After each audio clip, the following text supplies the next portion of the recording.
With strange stories from a strange story, our bookstore will be able to gain a firm foothold in this place.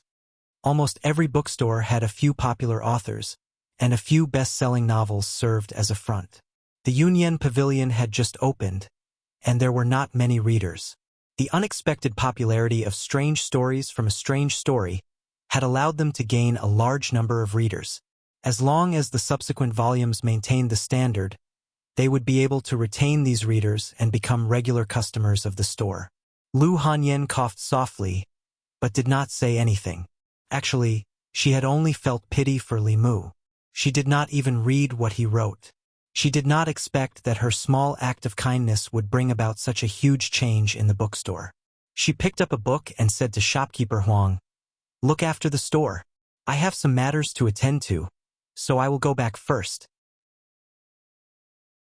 In the small courtyard, Wan Wan had just returned after eating and drinking to her heart's content.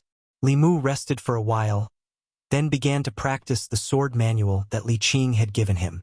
Although the Bai sword was an immortal weapon, it was the same as a normal sword. Only when it was combined with sword moves could it unleash its greatest power.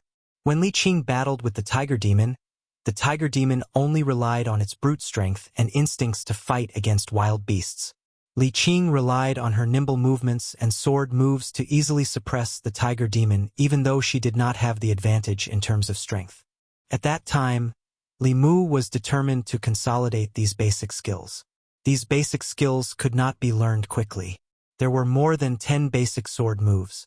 If he wanted to practice more complex sword techniques, he had to first learn these basic sword moves.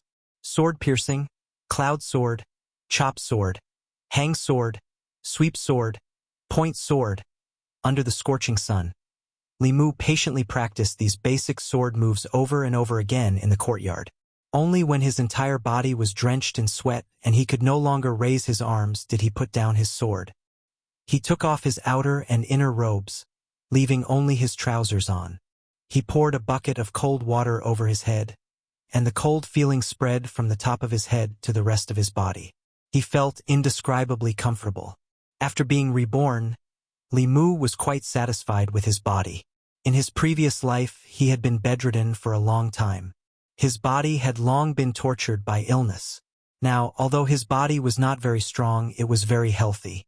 It was just that he did not have the 7 spirits. When he got up in the morning, it was a bit of a fly in the ointment.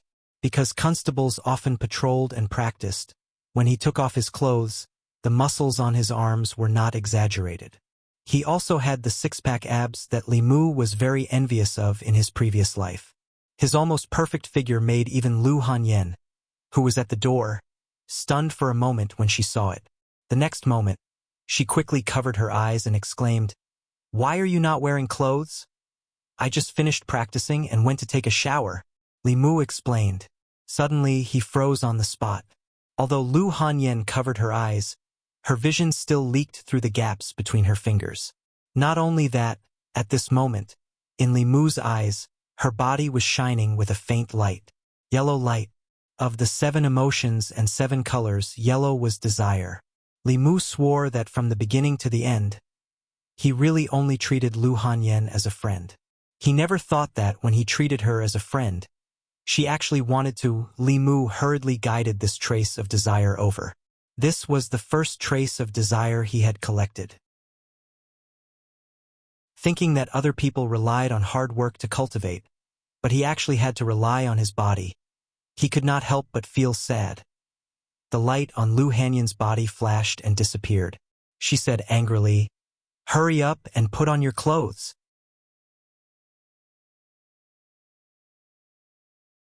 Chapter 58.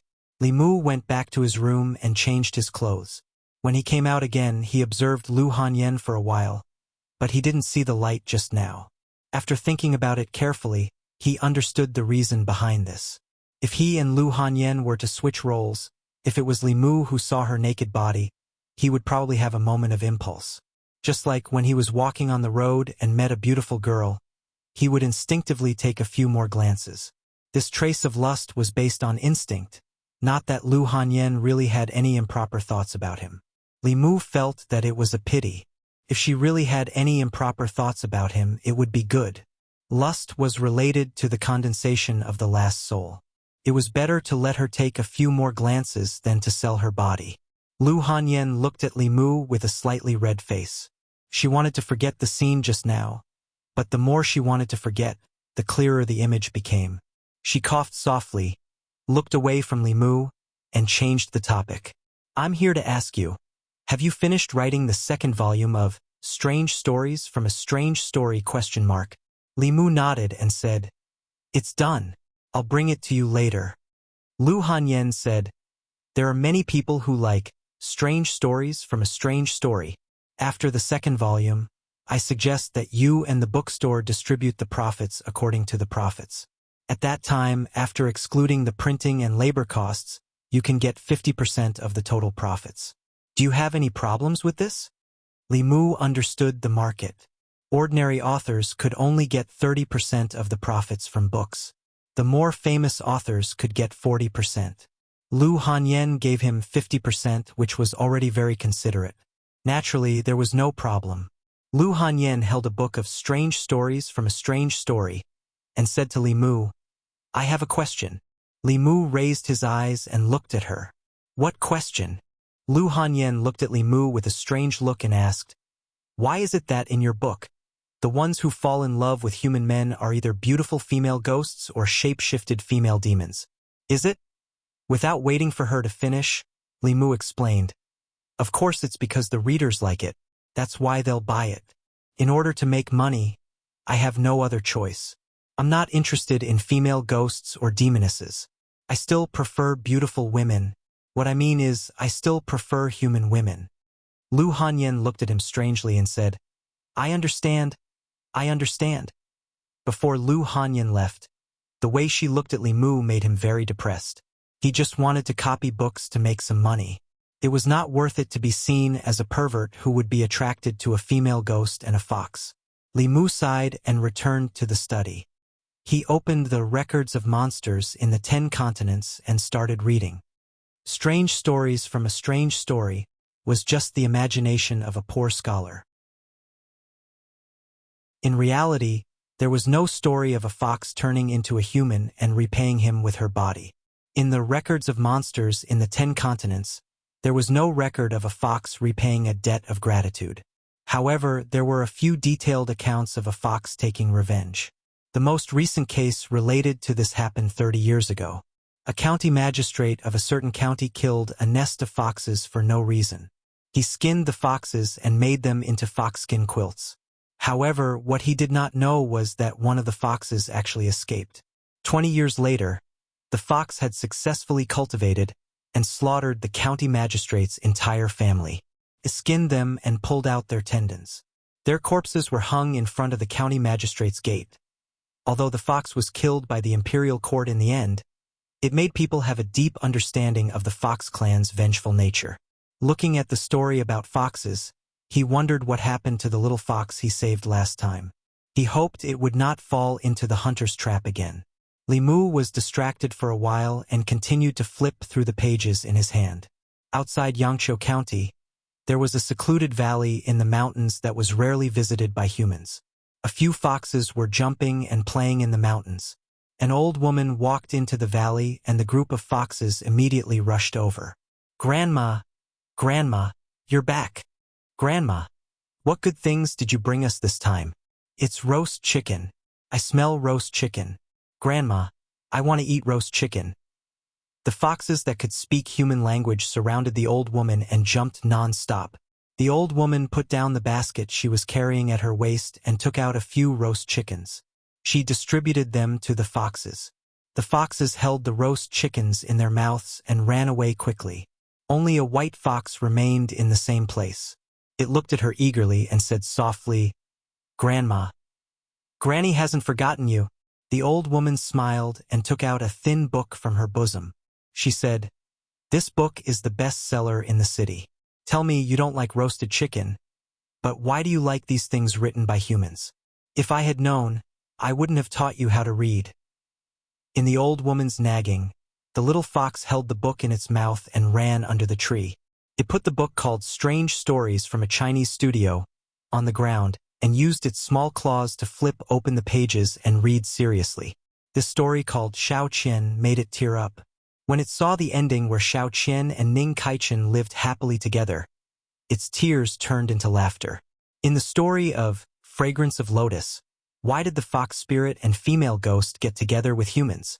Could the fox spirit and female ghost also fall in love with humans? Then it saw Fox Couplet. It was about two fox beauties who barged into a scholar's garden. The scholar sternly told them to leave. The fox spirit sneered at the scholar and made a couplet for him to match. The couplet was Wu and Shu in the same body, only lacking a little in the stomach. The scholar couldn't match it. After the fox spirit sneered at him, she matched the couplet herself and left.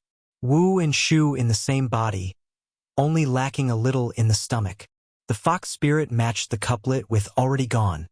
Why don't you double pick? The little fox rolled its eyes a few times but still couldn't understand the meaning of the couplet. She couldn't help but admire the fox spirit's literary talent.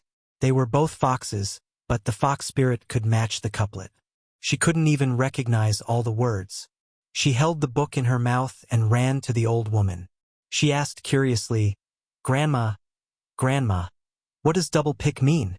The old woman looked at the fox couplet and spat. She said, "Don't look at these messy things. Go and practice." Since her grandma didn't tell her, the little fox could only walk back with the book in her mouth. She whispered, read one more, and I'll go and practice." She opened the book again and muttered, "Xiao Chui. It's about a fox repaying a debt of gratitude. How does a fox repay a debt of gratitude?" Union Pavilion, Tea House. Noon was the fixed time for the young storyteller to tell a story. Every day at noon, the tea house would be full. Many customers would come an hour in advance to reserve a seat. Those who came late and did not manage to get a seat would order a pot of tea and stand in the corner to drink. To them, drinking tea wasn't important. What was important was listening to the story. God knows where the young man got so many strange stories. Sometimes it was heart-wrenching. Sometimes it was thought-provoking. Sometimes it was hilarious. Every time, people couldn't stop. Today, he was telling the story of a fox repaying a debt of gratitude. In Yuntai County, there was a hunter. One day, when he went hunting in the mountains, he caught a fox. Seeing that it was pitiful, he couldn't bear to kill it, so he let it go. But what the hunter didn't expect was that after he let the fox go, something strange happened. Every day, when the hunter came back from hunting, there would be a bowl of piping hot porridge in the pot. After drinking the porridge, the hunter went hunting in the mountains. Half a year later, a Taoist priest told the hunter that he had a strong demonic aura. The hunter remembered the porridge and brought it to the Taoist priest. The Taoist priest told the hunter that the porridge couldn't be eaten because it was made by a fox spirit. The next day, the hunter pretended to go hunting and secretly hid in the pile of firewood outside the door. When he heard strange noises coming from inside the house, he suddenly pushed the door open and found, "If you want to know what happened, meet me tomorrow at the same time. Be there or be square. Bastard, you're doing it again. I beg you, please do something humane." Amidst the curses of the crowd, Li Mu jumped off the stage, slipped out of the back door, and walked to the front door. He followed the guests of the tea house and cursed, "Cliffhanger." After he had stirred up enough anger, he came to the county government. After a while, Zhang Shan walked into the duty room from outside and asked curiously, "Li Mu, have you heard the story of the hunter and the fox? What do you think the hunter saw when he opened the door?" Li Mu said, "Of course it was the fox cooking porridge." Zhang Shan was stunned. "That's it?" Li Mu glanced at him and said, "What else? If it wasn't porridge, then was it the fox that was blaspheming itself in the pot?"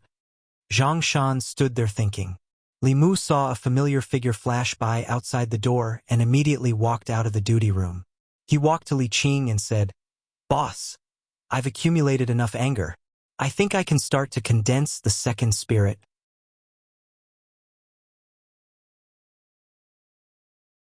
Chapter 59. The courage of the tiger demon was extraordinary. Li Mu could not refine the anger in his body. When it met the pure courage of the tiger demon, it melted instantly. After the sun had set, Li Mu sat cross-legged on the bed with his 5 hearts facing the sky. He said in a low voice, "The 9 cycles of plain qi, the soul controlling evil, the heavenly beast guarding the door, the delicate girl guarding the pass, the 7 souls and softness are at peace with me. Do not act rashly." After a few minutes, he suddenly opened his eyes and said, "Concealed arrow, condense." Within Li Mu's body, the gray light that represented anger flashed. It disappeared from the surface of his body into the depths of his flesh. At the same time, Li Mu once again felt the familiar feeling when he condensed the first soul. When the second soul was condensed, the instantaneous increase in his mana was equivalent to a month of cultivation. Li Mu sighed in relief. Although he had only condensed 2 of the 7 souls, it had only taken him a month. If he could condense 2 more souls in the next 4 months, he would be able to break through the half-year limit that the Taoist priest said. After condensing the second soul, Li Mu tried to use the Tao techniques that he could not use before. He found that although his mana had increased, he could only master the first 2 words of the 9 syllables mantra. The only thing was that the casting time was longer than before. Endurance was always a good thing. What he needed to do next was to prepare for the 3rd soul of the Sparrow Shade. Condensing the Sparrow Shade required a large amount of grief. Li Mu had already found the method to collect grief. However, Lu Hanyan had not finished arranging the script of Butterfly Transformation. No matter how anxious Li Mu was, it was useless. He wanted to ask Lu Hanyan, but she did not come yesterday. However, today was the day that her youth-retaining talisman lost its effect. Li Mu finished the youth-retaining talisman and prepared to ask her when she came to collect it. However, Li Mu waited until nighttime, but Lu Hanyan did not appear. Li Mu lit a charcoal fire in the courtyard and placed the skewers of meat on it. Not long after, Wan Wan ran over from next door and squatted beside Li Mu to watch. Li Mu handed her a skewer of barbecued streaky pork and asked, "Where is your miss?" Wan Wan said while eating, "Miss is in the shop. She hasn't come back yet." Li Mu asked, "Is the shop very busy these days?" Wan Wan nodded and said, "The tea houses and bookstores have a lot of customers, especially the bookstores. As soon as the new books are printed, they will be sold out." A few bookstores asked about the author of strange stories from Liao Zhai, but young mistress didn't tell them. There was also a bookstore that wanted to buy strange stories from Liao Zhai, but young mistress didn't agree. Lu Hanyan was a woman, but she dared to wander around in an unfamiliar place with a servant girl.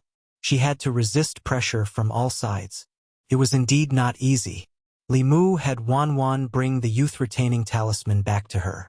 Ever since his mana increased, the effectiveness of the youth-retaining talisman increased from 3 days to more than 6 days. The effectiveness of Fulu was mainly related to 2 factors. One was the quality of the materials used. Ordinary cinnabar and yellow paper could only carry a limited amount of mana. No matter how powerful the talisman writer was, he would not be able to draw a Fulu that exceeded the limits of the materials. The second was the cultivation of the talisman writer. When the quality of the Fulu materials was extremely high, the greater the mana of the talisman writer, the longer the power and effectiveness of the Fulu. Of course, this was for ordinary cultivators. Some of the more powerful cultivators could even condense talismans out of thin air. Of course, this was not something that Li Mu could come into contact with at his current level. After condensing the second essence, he returned to the Yamen to cancel his injury leave and patrolled Weiyang Street daily. The Yunyan Pavilion was located on Weiyang Street. Li Mu was wearing his official uniform. When he strolled into the tea house, he heard a commotion coming from inside. "Where's that scumbag who always ends chapters? Why hasn't he come out today? Hurry up and call him out. We've been waiting here for more than an hour. We still haven't finished the story of the fox's repayment yesterday. What did the hunter see when he opened the door?" The waiter of the tea house looked at the crowd and said helplessly, "That storyteller has already left the tea house. We don't know where he went either." "What? Left? Why would he leave? Did you guys embezzle his wages?" Hurry up and call him out. If he doesn't come out today, I'm not leaving. Li Mu stood at the door and listened for a while. Then he shook his head and left. Now that the second essence had been condensed, he no longer needed to collect their anger by breaking chapters. His identity as a storyteller had naturally come to an end. He had returned to his original job as a constable. Walking out of the tea house and passing by the bookstore, Li Mu heard a familiar voice coming from inside. His footsteps paused. In the bookstore, Lu Hanyan's pretty face was frosty. She said to a middle-aged man, "Shopkeeper Ren, what you said is impossible. Please go back." The middle-aged man smiled and said, "Shopkeeper Lu, why do you have to do this? We can all do business together. You're just a weak woman. Don't you feel tired running such a big store? I'm just helping you out of kindness," Lu Hanyan said with a cold face. "Shopkeeper Ren, you don't have to worry." The middle-aged man shook his head and said, "Since Shopkeeper Lu is unwilling, I won't force you. Goodbye." Li Mu walked in from outside and turned to take a look. Then, he turned back and asked, "Who was that?" "The shopkeeper of the Four Seas bookstore." Lu Hanyan walked to the table and said, he wanted to buy the rest of Strange Stories from Liao Zhai and publish it with the Yunyan Pavilion. I rejected him. There was no copyright protection law in this world. The Yunyan Pavilion's books could be printed by other bookstores. Similarly, the Yunyan Pavilion could also print their books. However, without the original manuscripts, they had to wait until the Yunyan Pavilion sold the books. Then, they would buy the printed books back and reprint them. Reprinting took a lot of time and effort. In the middle of this, a lot of time would be wasted. Others would have already bought the books from the Yunyan Pavilion. The ones they worked so hard to print could only be destroyed in their hands. Only by having the original manuscripts could they dominate the market and obtain the greatest profits. Lu Hanyan was a little angry. She said, "Strange Stories from Liao Zhai is now the Yunyan Pavilion's top book. New customers rely on it to attract them. How can we sell it to them? Moreover, the price they offered was clearly robbery. They're bullying me because I'm new here and don't have anyone above me." Li Mu glanced at her and said, "Who said you don't have anyone above you?" Lu Hanyan said, "Wan and I have only been here for less than 2 months. We don't have time to make arrangements. How can there be anyone above me? Don't say that a bailiff is not an official." Li Mu looked at her with dissatisfaction and said, "Don't forget, this is my jurisdiction. Everything that happens on Weiyang Street is under my jurisdiction. The person above you is me." Lu Hanyan glanced at him and asked, "Is a bailiff an official?" "No." Li Mu turned and walked outside. He said, "Since a bailiff is not an official, if you get bullied in the future, don't come looking for me." Lu Hanyan hurriedly pulled him and said, it's fine. Lord Li, I'm new here. I'll rely on you to take care of me in the future. Lord, please sit. I'll make tea for you." Strictly speaking, a bailiff was not an official, but an official. However, an official in Great Zhou received a salary from the state and was not just an errand boy. Any case that happened on Weiyang Street, whether it was theft, robbery, bullying, molesting, or swindling, Li Mu had the right to manage it. After the event, he only needed to submit an official document to the Zhang County magistrates. If there was a serious case in his jurisdiction, Li Mu also had to take responsibility. Li Mu finished his tea and went out to continue patrolling. Lu Hanyan personally saw him out. Watching the figure in official uniform disappear into the crowd, Lu Hanyan looked away. Her eyes were still a little absent-minded. When she was 7 years old, she was sold to the music house by her parents. She could only eat 1 meal a day. The rest of her time was spent practicing the zither. When her fingers were cut by the zither strings, she had to bandage them herself. When she was bullied by the older musicians, she could only endure it. She practiced with all her might and learned all the instruments in the music house. She played for more than 12 hours a day and refused the help of countless men who had ulterior motives. After she saved enough money to redeem herself, she played even harder and earned enough money to open a shop. All of this was her own hard work. When she was hungry, she would cook for herself. When her clothes were torn, she would mend them herself. Alone, she brought a servant girl and traveled thousands of miles from Zhongjuan to here. She bought 4 shops and recruited people from everywhere to open the Yunyan Pavilion. For more than 10 years, she had never relied on anyone. She also never knew what it felt like to have someone to rely on. Now she seemed to know.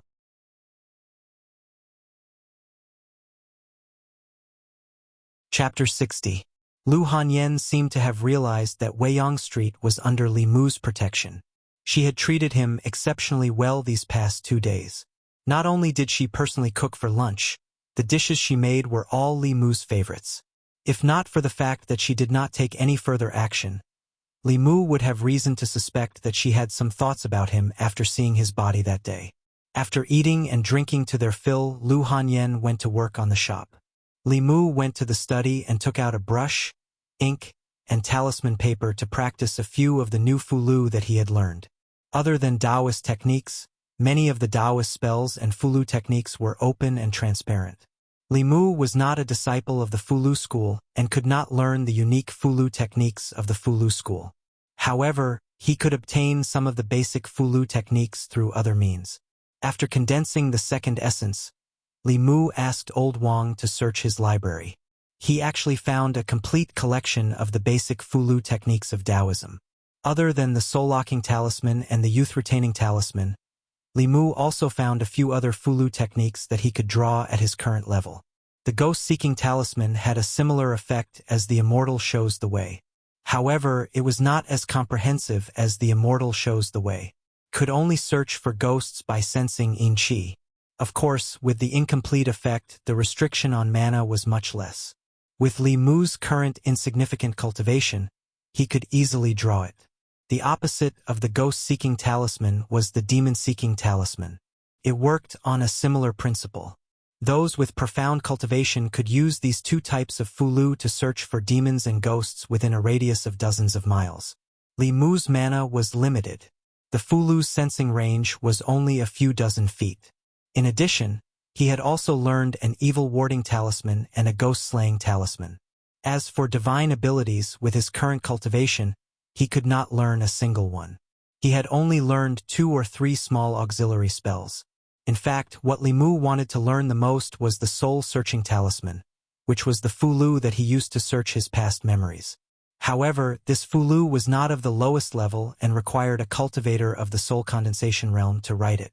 Fortunately, he had gotten a few from Li Qing last time, which was enough for him to use for a while. Li Mu picked up a piece of Fulu paper, stuck it to his forehead, and began to copy the rest of the content. He had to make some slight changes to the names of the places and the names of the officials to make it fit the geography of the 10 continents and 3 islands. On the way back to the county office, Li Mu passed by the Yunyan Pavilion. He took a look and realized that there were more customers than the previous 2 days. Yangqiu County was not big and there were even fewer people who were literate. However, in the North County, Yangqiu County was located on the main road and was the hub that connected all the counties. Usually, there would be a lot of people and it could guarantee a steady flow of customers. This was probably the reason why Lu Hanyan chose to set up her shop in Yangqiu County. Indeed, strange stories did not disappoint Li Mu. On one hand, he could earn a steady income from it. On the other hand, as a new shop, the Yunyan Pavilion could attract customers and stand firm against the competition of other bookstores. This was Li Mu's way of repaying Lu Hanyan. In a tea house not far from the Yunyan Pavilion, seeing the steady flow of customers, a young man said, "Shopkeeper, that Lu woman is quite capable. She's only been in Yangqiu County for a little more than a month, but her business has grown to this extent. She's even snatched away many of our customers." The middle-aged man sitting next to him smiled and said, "She's still too young and doesn't know how to do business. She's a woman who's new here and doesn't have any background. Doing this will anger a lot of people." The young man asked, "Should we teach her a lesson?" "No need." The middle-aged man waved his hand and said, "Yesterday, I saw that Run from the Four Seas bookstore went to the Yunyan Pavilion. He seemed to want to discuss some terms with shopkeeper Lu. In the end, it didn't seem like they came to an agreement. Ren isn't a good person." The young man hesitated and said, "But if we don't do anything now, the Four Seas bookstore will take all the benefits." "What's the hurry?" The middle-aged man said, "Let's wait and see. If a woman dares to make a living outside, who knows if she has any background? Let the Four Seas bookstore test the waters first." The young man thought for a while and saluted the middle-aged man with admiration. "Shopkeeper, you're really thoughtful." While eating with Wan Wan, Li Mu suddenly remembered that he hadn't seen Lu Hanyan for 2 or 3 days. The Yunyan Pavilion had 4 shops in Yangqiu County. Among them, the bookstore's business was the best. After Li Mu left, the tea house's business declined. Lu Hanyan discussed with Li Mu and asked him to go to the tea house as a storyteller once every 7 days. Li Mu agreed without hesitation. He had a lot of stories and didn't have to worry about finishing them. Once every 7 days wasn't a lot. There was no harm in collecting more stories of the 7 emotions. A Chinese strange stories from a strange story allowed the bookstore to gain a foothold in Yangqiu County. As for the music and opera house, they were just getting started.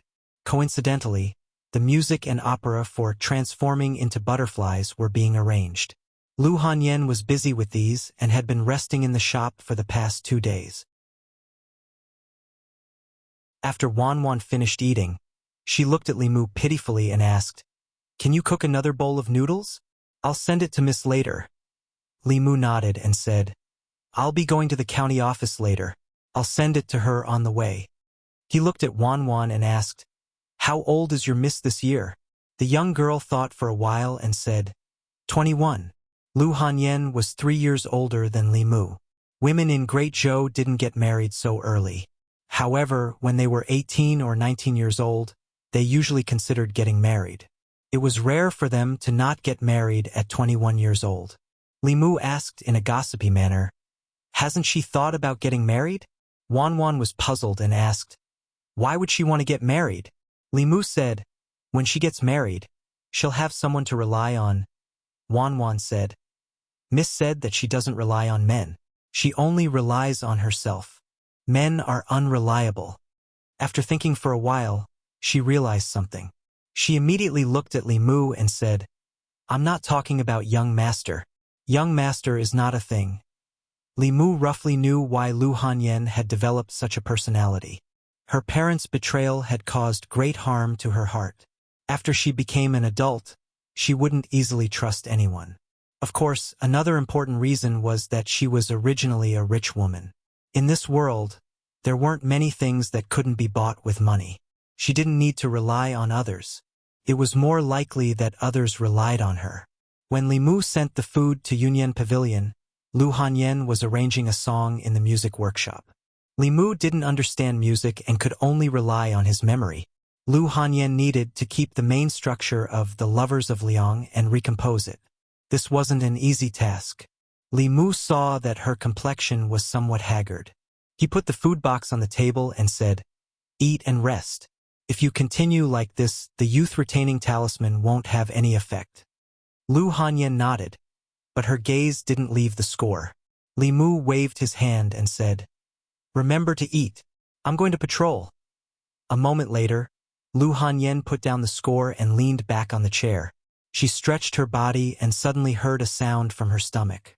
She then remembered that she had been changing the tune of Transforming into a Butterfly since early morning and hadn't eaten anything.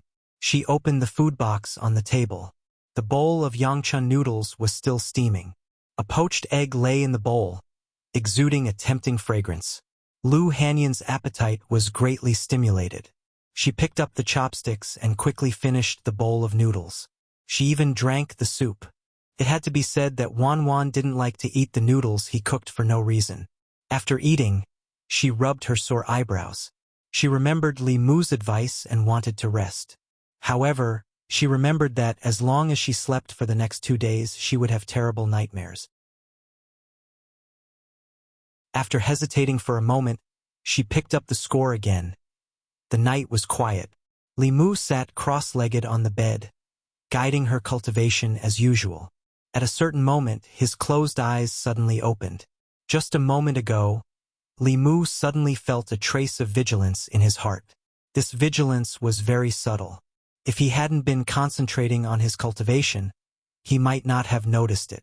After a cultivator refined the first soul, the corpse dog, he could develop spiritual awareness outside of the five senses. He could keenly sense the impending danger. This sense of vigilance was so subtle that it meant that the danger was not directed at Li Mu.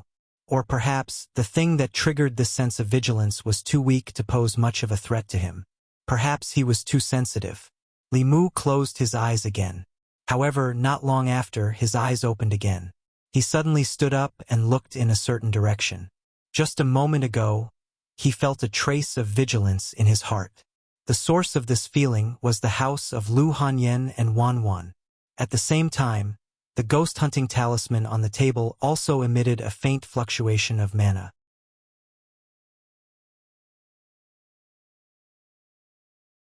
Chapter 61. Li Mu walked out of the room and came to the courtyard wall. With a light leap, his whole body flew up and landed in the courtyard next door. It was already late at night. Lu Hanyan and Wan Wan had already gone to bed, and the lights in all the rooms had been extinguished. Li Mu walked to the door of Lu Hanyan's bedroom. He heard two breathing sounds coming from the room, and also felt two familiar auras. One belonged to Lu Hanyan, and the other belonged to Wan Wan. There was also another aura, full of yin qi, which did not belong to a human. The door was closed, but the window was opened a small crack. Lu Hanyan must have opened it to ventilate the night. Li Mu opened the window and jumped in. He used his heavenly eye and looked in the direction of the bed. Lu Hanyan and Wan Wan were sleeping on the bed. An illusory shadow floated above them. Traces of yin qi spread out from the illusory shadow and wrapped around Lu Hanyan's body.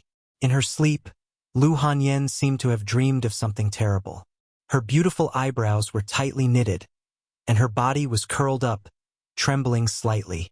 Suddenly, a figure appeared in the room. The resentful spirit also turned her head and looked over. She did not know why this person broke into the boudoir of two women in the middle of the night. The figure slowly floated over and floated in front of Li Mu, tilting her head to look at him. The female ghost's hair was disheveled, and her face was pale and bloodless. There were only the whites of her eyes in her dead fish eyes. There were no pupils, but her lips were strangely red. If Li Mu had encountered this ghost a month ago, he would have been frightened. At this moment, not only did he not have the slightest fear, but he also smiled at the female ghost and asked, "Have you seen enough?" The female ghost's figure immediately retreated, as if she had been greatly frightened. She screamed, "You can see me!"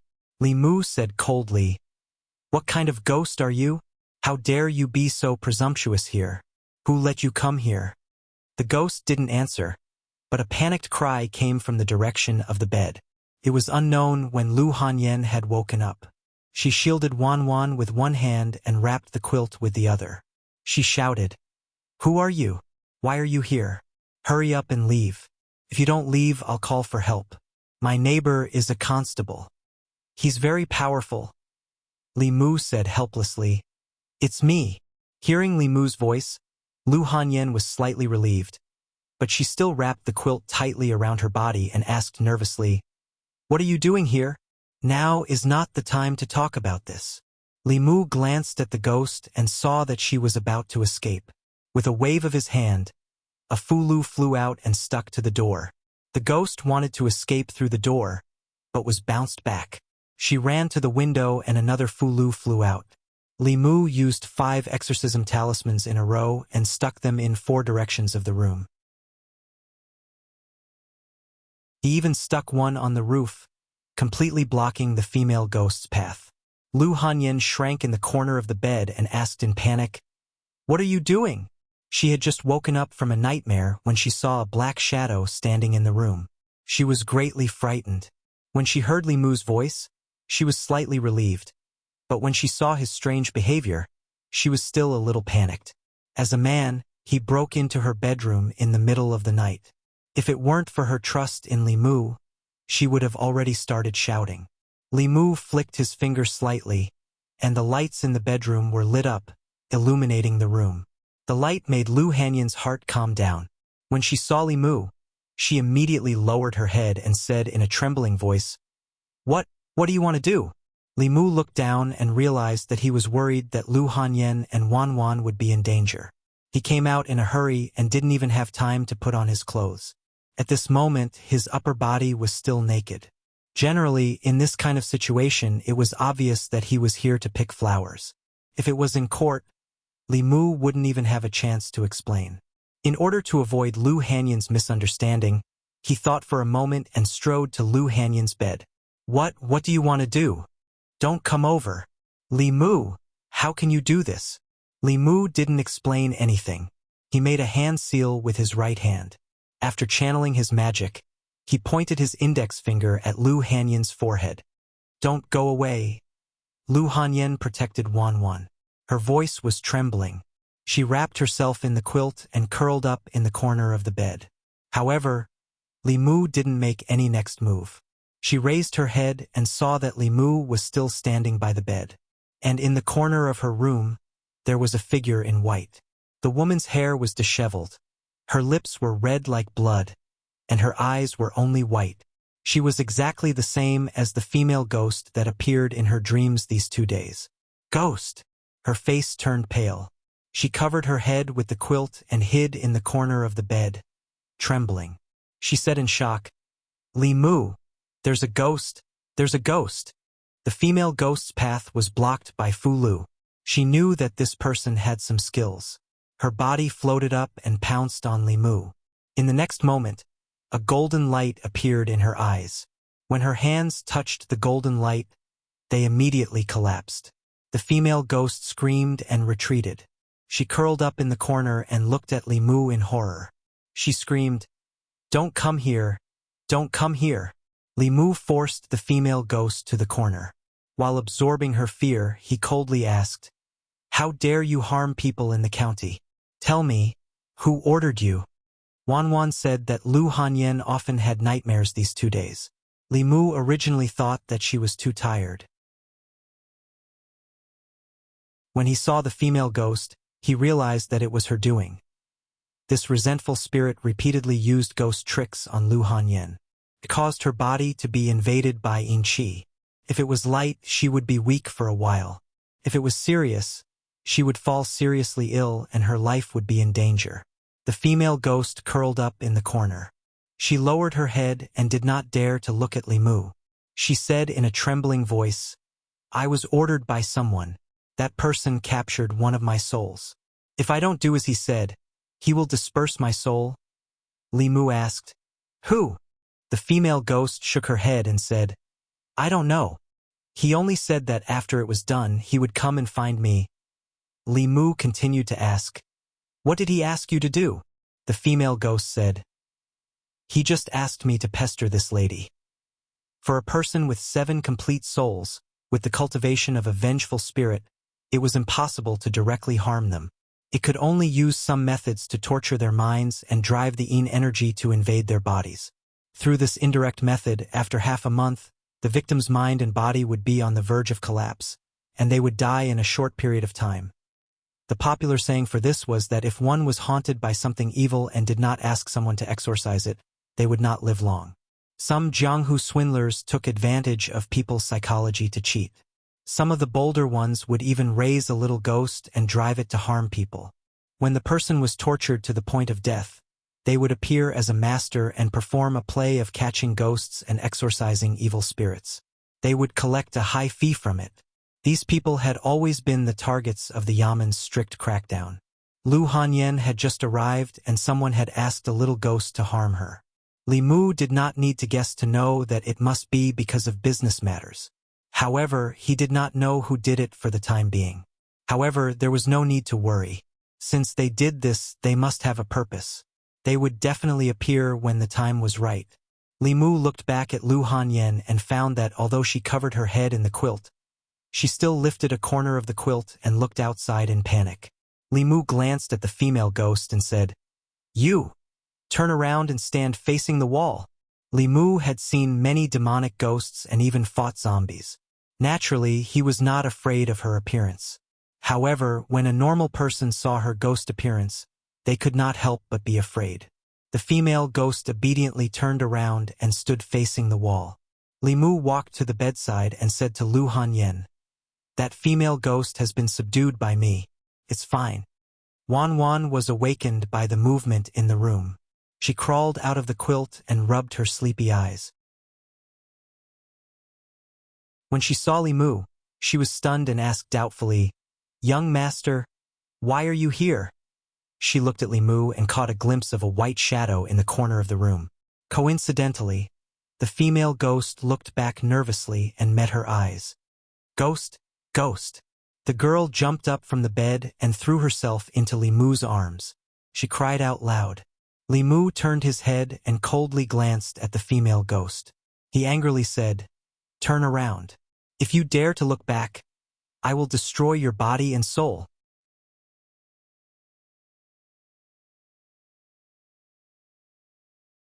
Chapter 62. It was not a good idea to be naked all the time.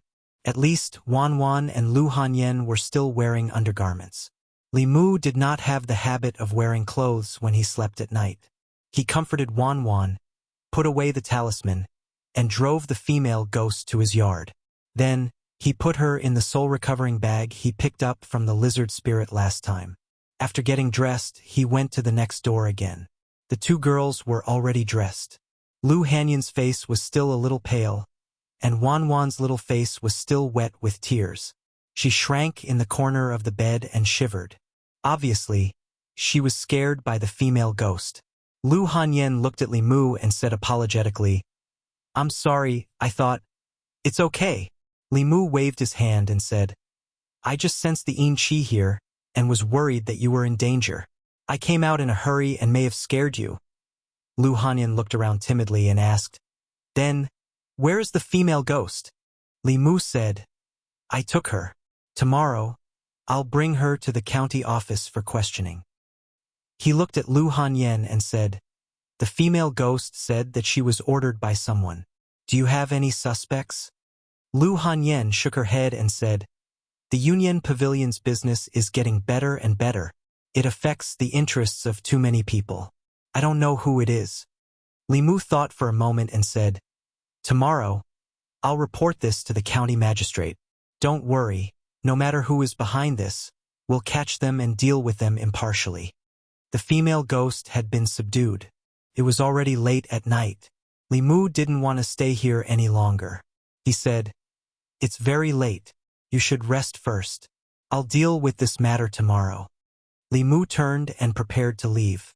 Lu Hanyan grabbed his hand and said in panic, "Don't go." At this moment, she only had the weakness of a woman. She no longer had the aura of a female shopkeeper. Wan Wan quickly ran over and hugged Li Mu's arm. She sobbed, "Young master, I'm scared." In the middle of the night, a man and a woman were alone in a room. Li Mu thought for a moment and said, "How about this? I'll stick a few exorcism talismans outside. In this way, even if there are ghosts, they can't come in."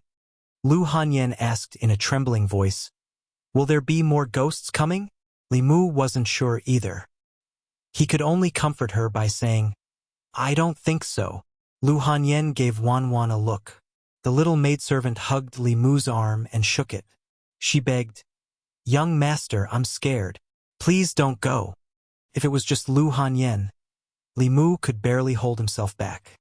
However, Wan Wan was with him day and night. They even ate at the same table. When Li Mu was injured, she poured tea and massaged his back and shoulders. Looking at her pale face, Li Mu couldn't refuse. Li Mu hesitated for a moment, then nodded and said, "Then you can sleep.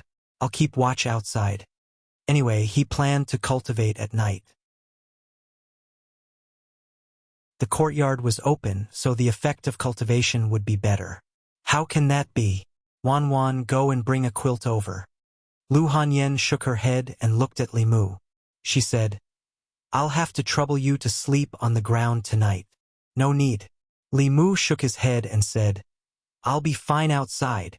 Seeing Li Mu walk out, Lu Hanyan sat at the head of the bed, her eyes wandering. It was unknown what she was thinking. Wan Wan hugged the quilt and quickly fell asleep again. A sweet smile appeared on her little face. Lu Hanyan stroked her head and looked outside. Although she couldn't see Li Mu's figure, she still felt indescribably calm. It seemed that as long as he was outside, even if some terrifying evil spirit came, it wouldn't be so terrible. After rejecting Lu Hanyan's proposal, Li Mu walked outside, closed the door, and sat at the stone table in the courtyard. The moon tonight was very round and the moonlight was bright and clear. Li Mu didn't immediately cultivate. Instead, he stared at the moon in a daze. It had been nearly 2 months since he came here. Because the non-poisonous soul hadn't been condensed, it was very difficult for him to fall asleep at night. He could only pass the time by guiding and cultivating. The night was long. He would often think of things from his previous life. Although his current body was no longer tormented by illness, there were still many things in that world that were worthy of his attachment. Lu Hanyan slowly walked over and draped a shawl over Li Mu's shoulders. She asked, "What are you thinking about?" Li Mu withdrew his gaze from the moon and said, "Thinking about the past, family, friends." Lu Hanyan sat beside him with her arms around her knees. Looking at the moon above her head, she said, "I've forgotten what my family looks like." Li Mu still clearly remembered the appearance of his parents. With the soul-searching talisman, his memories were even clearer. He looked at Lu Hanyan and said, "I have a Fulu that can let you recover your past memories. There's no need." Lu Hanyan shook her head and said, "It's not easy for me to come to this point. I don't want to recall the past. How can there be such a strange Fulu in this world?" Li Mu didn't continue this topic. He asked, "Why don't you go to sleep?" Lu Hanyan said, "I can't sleep." Li Mu asked, "Were you scared by that female ghost?" Lu Hanyan looked at him and asked in surprise, "Aren't you afraid of ghosts?" "I used to be afraid." Li Mu breathed a sigh of relief and said, "Later on, I've seen a lot of them, so I'm not afraid anymore. The evil ghosts are nothing but tricks. Your means are more powerful than theirs, so they should be afraid." Lu Hanyan sighed and said, "You're obviously young, but you've experienced so much. It's not easy to be a constable, is it?" Li Mu smiled and said, "Nothing in this world is easy.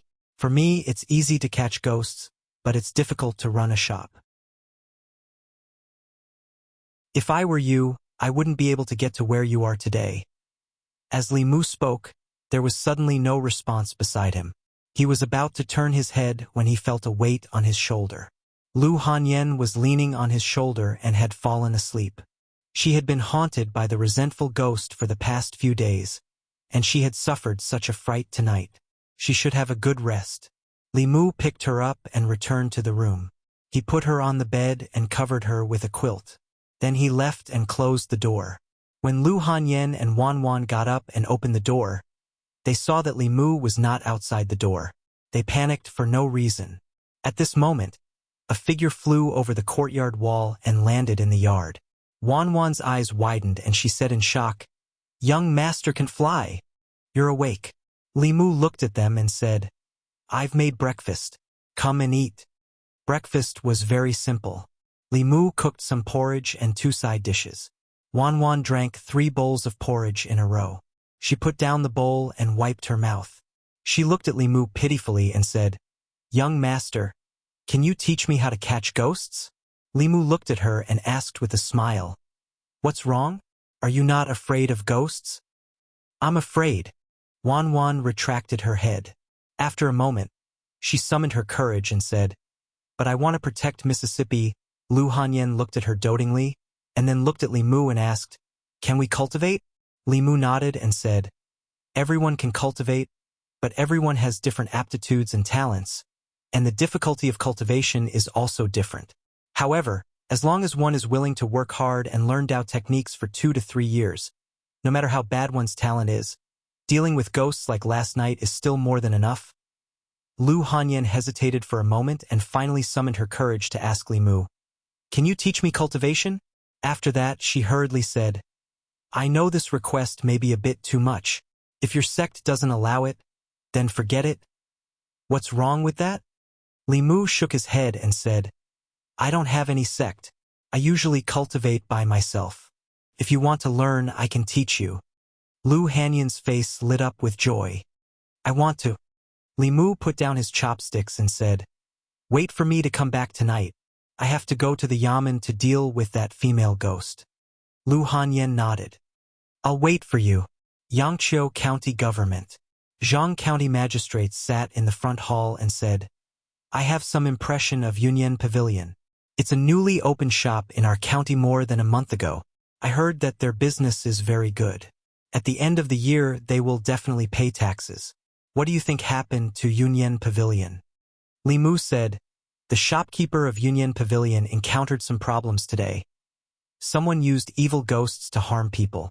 This was much worse than a robbery. After Zhang County magistrates heard Li Mu's report, he slammed the table and said angrily, This is outrageous. How can there be such audacious people in Yangqiu County?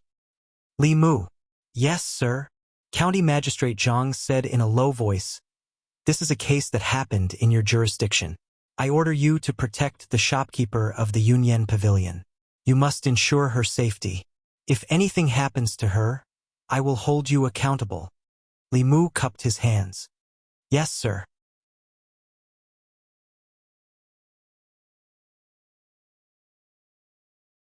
Chapter 63. In Great Zhou, public security and tax collection were important criteria for local officials. Lu Hanyan was the shopkeeper of Yunyan Pavilion. Yunyan Pavilion had 4 shops and was a major taxpayer in Yangqiu County. Therefore, Zhang County magistrates attached great importance to this case and ordered Li Mu to protect her closely. Fortunately, she was his neighbor.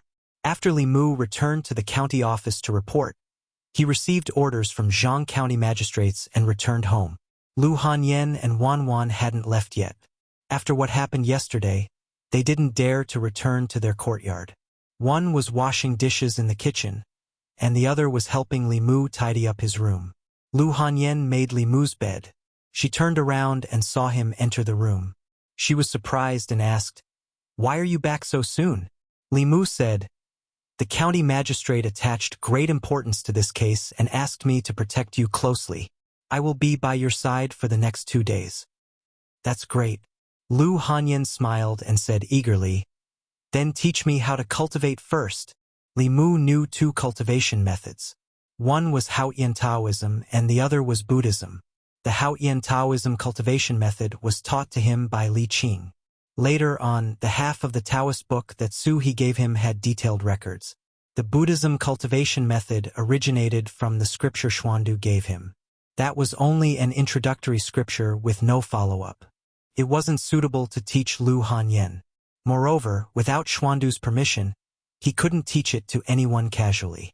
There were no secrets in Taoism cultivation. Some demons and monsters worshipped Taoism and would also cultivate Taoism. Li Qing taught Li Mu, and Li Mu taught Lu Hanyan. There was nothing wrong with that. After making up his mind, Li Mu looked at her and said, Get on the bed. Lu Hanyan looked at him blankly and asked, "What?" Li Mu added, Just take off your shoes. Lu Hanyan was a little hesitant. Although it was just taking off her shoes, it wasn't convenient for a woman's feet to be seen by men other than her husband. She looked up at Li Mu and asked, Can I not take them off? Li Mu shook his head and said, Cultivation requires the 5 hearts to face the sky.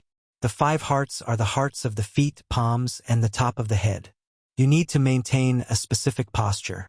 Since it's your first time cultivating, the posture must be correct.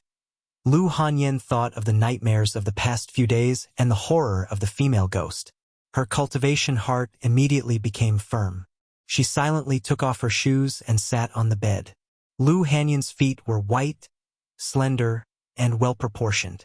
Her toes were small and round. Li Mu subconsciously took a few more glances.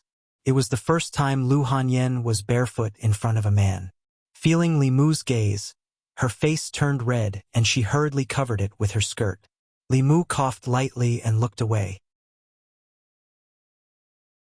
He said, Lift your left foot to the base of your right thigh. Place your right foot on the base of your left thigh. Make the hearts of your feet face the sky and the palms face the sky. Place them on your legs. Draw qi into your nose and slowly into your abdomen. Keep going down.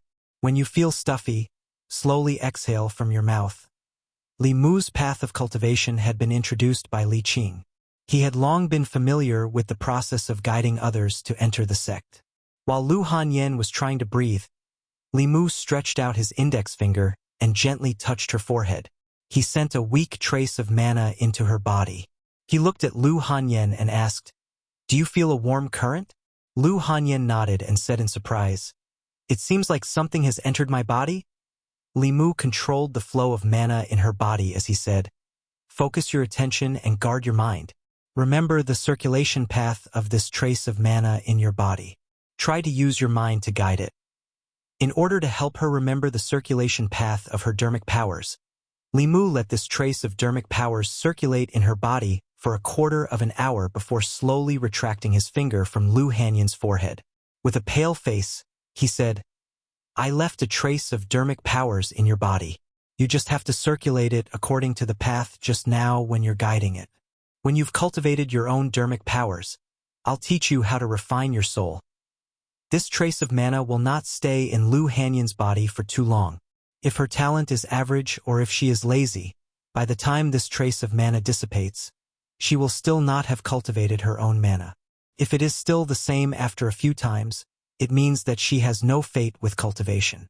Li Mu will also not be able to help her." Lu Hanyan took out a handkerchief and wiped the sweat on Li Mu's forehead. She said gratefully, "Thank you." "It's nothing." Li Mu waved his hand and said, "I will rest for a while first, then I will go help Wan Wan." After teaching Lu Hanyan how to guide the mana, Li Mu went outside. Looking at Wan Wan sitting on the swing under the tree, he thought of what happened last night and asked in confusion, "Wan Wan, how did you see the female ghost last night?" Last night, the vengeful spirit did not take the initiative to show itself. If Li Mu did not open Lu Hanyan's eyes, she would not have been able to see it. But Li Mu did not do anything to Wan Wan, so how did she see it? Speaking of the female ghost last night, Wan Wan's small face could not help but turn pale. She jumped down from the swing and tugged on Li Mu's sleeve. She shook her head and said, I also do not know." Li Mu could not figure it out for a moment, so he planned to ask Old Wang when he returned to the government office. He stopped thinking about it for the time being and said, "Come to my room with me. I will teach you cultivation. When your cultivation is successful, you can catch ghosts by yourself in the future." Hearing that Li Mu wanted to teach her cultivation, Wan Wan followed him to the room eagerly. Li Mu walked to the bed and said, "Take off your shoes and get on the bed." Wan Wan was not as shy as Lu Hanyan. She quickly took off her shoes and socks and climbed onto the bed. Li Mu stood in front of the bed and said, "Bend your left foot to the base of your right thigh, then bend your right foot to the base of your left thigh." Wan Wan picked up her fat foot. After trying for a while, she said in distress, "I can't bend it over." The movement of the 5 hearts facing the sky required a certain flexibility of the body. It was not easy for the average person to do it. Wan Wan's short legs were not as slender as Lu Hanyan's legs. After trying for a long time, she was still unable to cross her legs.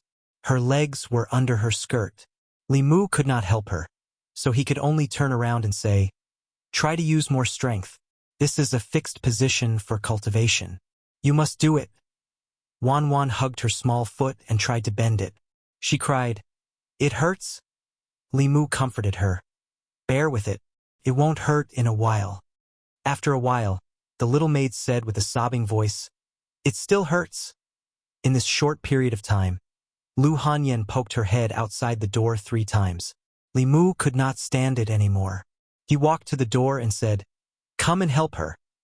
After less than an hour, Li Mu walked into the courtyard and let out a long sigh.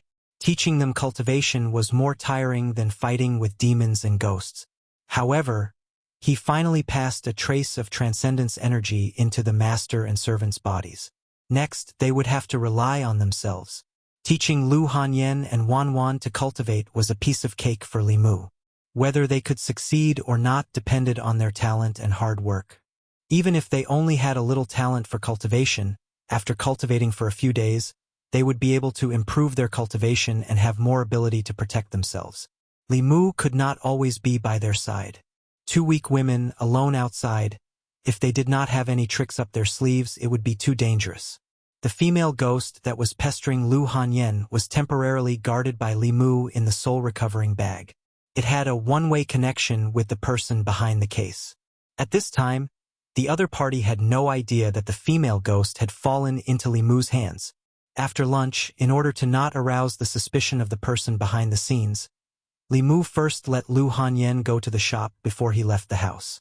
Although the Zhang County magistrates asked him to protect Lu Hanyan closely, Li Mu still kept a certain distance from her to avoid alerting the enemy. He walked on the street. Zhang Shan and Li Si were eating noodles on the side of the street. They caught a glimpse of Li Mu from afar. Zhang Shan waved to Li Mu and said, "Li Mu, over here." Li Mu walked over. Zhang Shan waved to the stall owner and said, "Boss, another bowl of noodles." Li Mu waved his hand and said, "No, I've already eaten at home. Lu Hanyan cooked for lunch. Only the dishes were washed by Li Mu." Zhang Shan asked curiously, "What's the matter?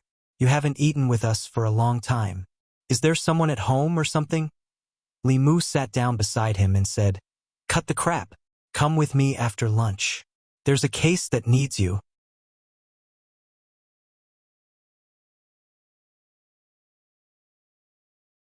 Chapter 64. Yunyan Pavilion. Not long after Lu Hanyan returned to the shop, shopkeeper Huang came up and said, "Miss, shopkeeper Ren of the Four Seas bookstore is here." The Four Seas bookstore wanted to collaborate with Yunyan Pavilion to publish strange stories from a Chinese studio, but was rejected by Lu Hanyan. Lu Hanyan stood up and said, "Let him in." A moment later, a middle-aged man came up and looked at Lu Hanyan. He pretended to be surprised and said, "It's only been a few days. Shopkeeper Lu, why do you look so haggard?" Lu Hanyan smiled and said, "There are many things I need to do in the shop. Maybe it's because I've been too busy these days and haven't had a good rest." The middle-aged man shook his head and said, "It's not that I want to say this, but shopkeeper Lu is still young. Although business is important, it's not as important as your health. You can do less business, but you can't let your health deteriorate." Lu Hanyan looked at him and said, "Shopkeeper Ran is right."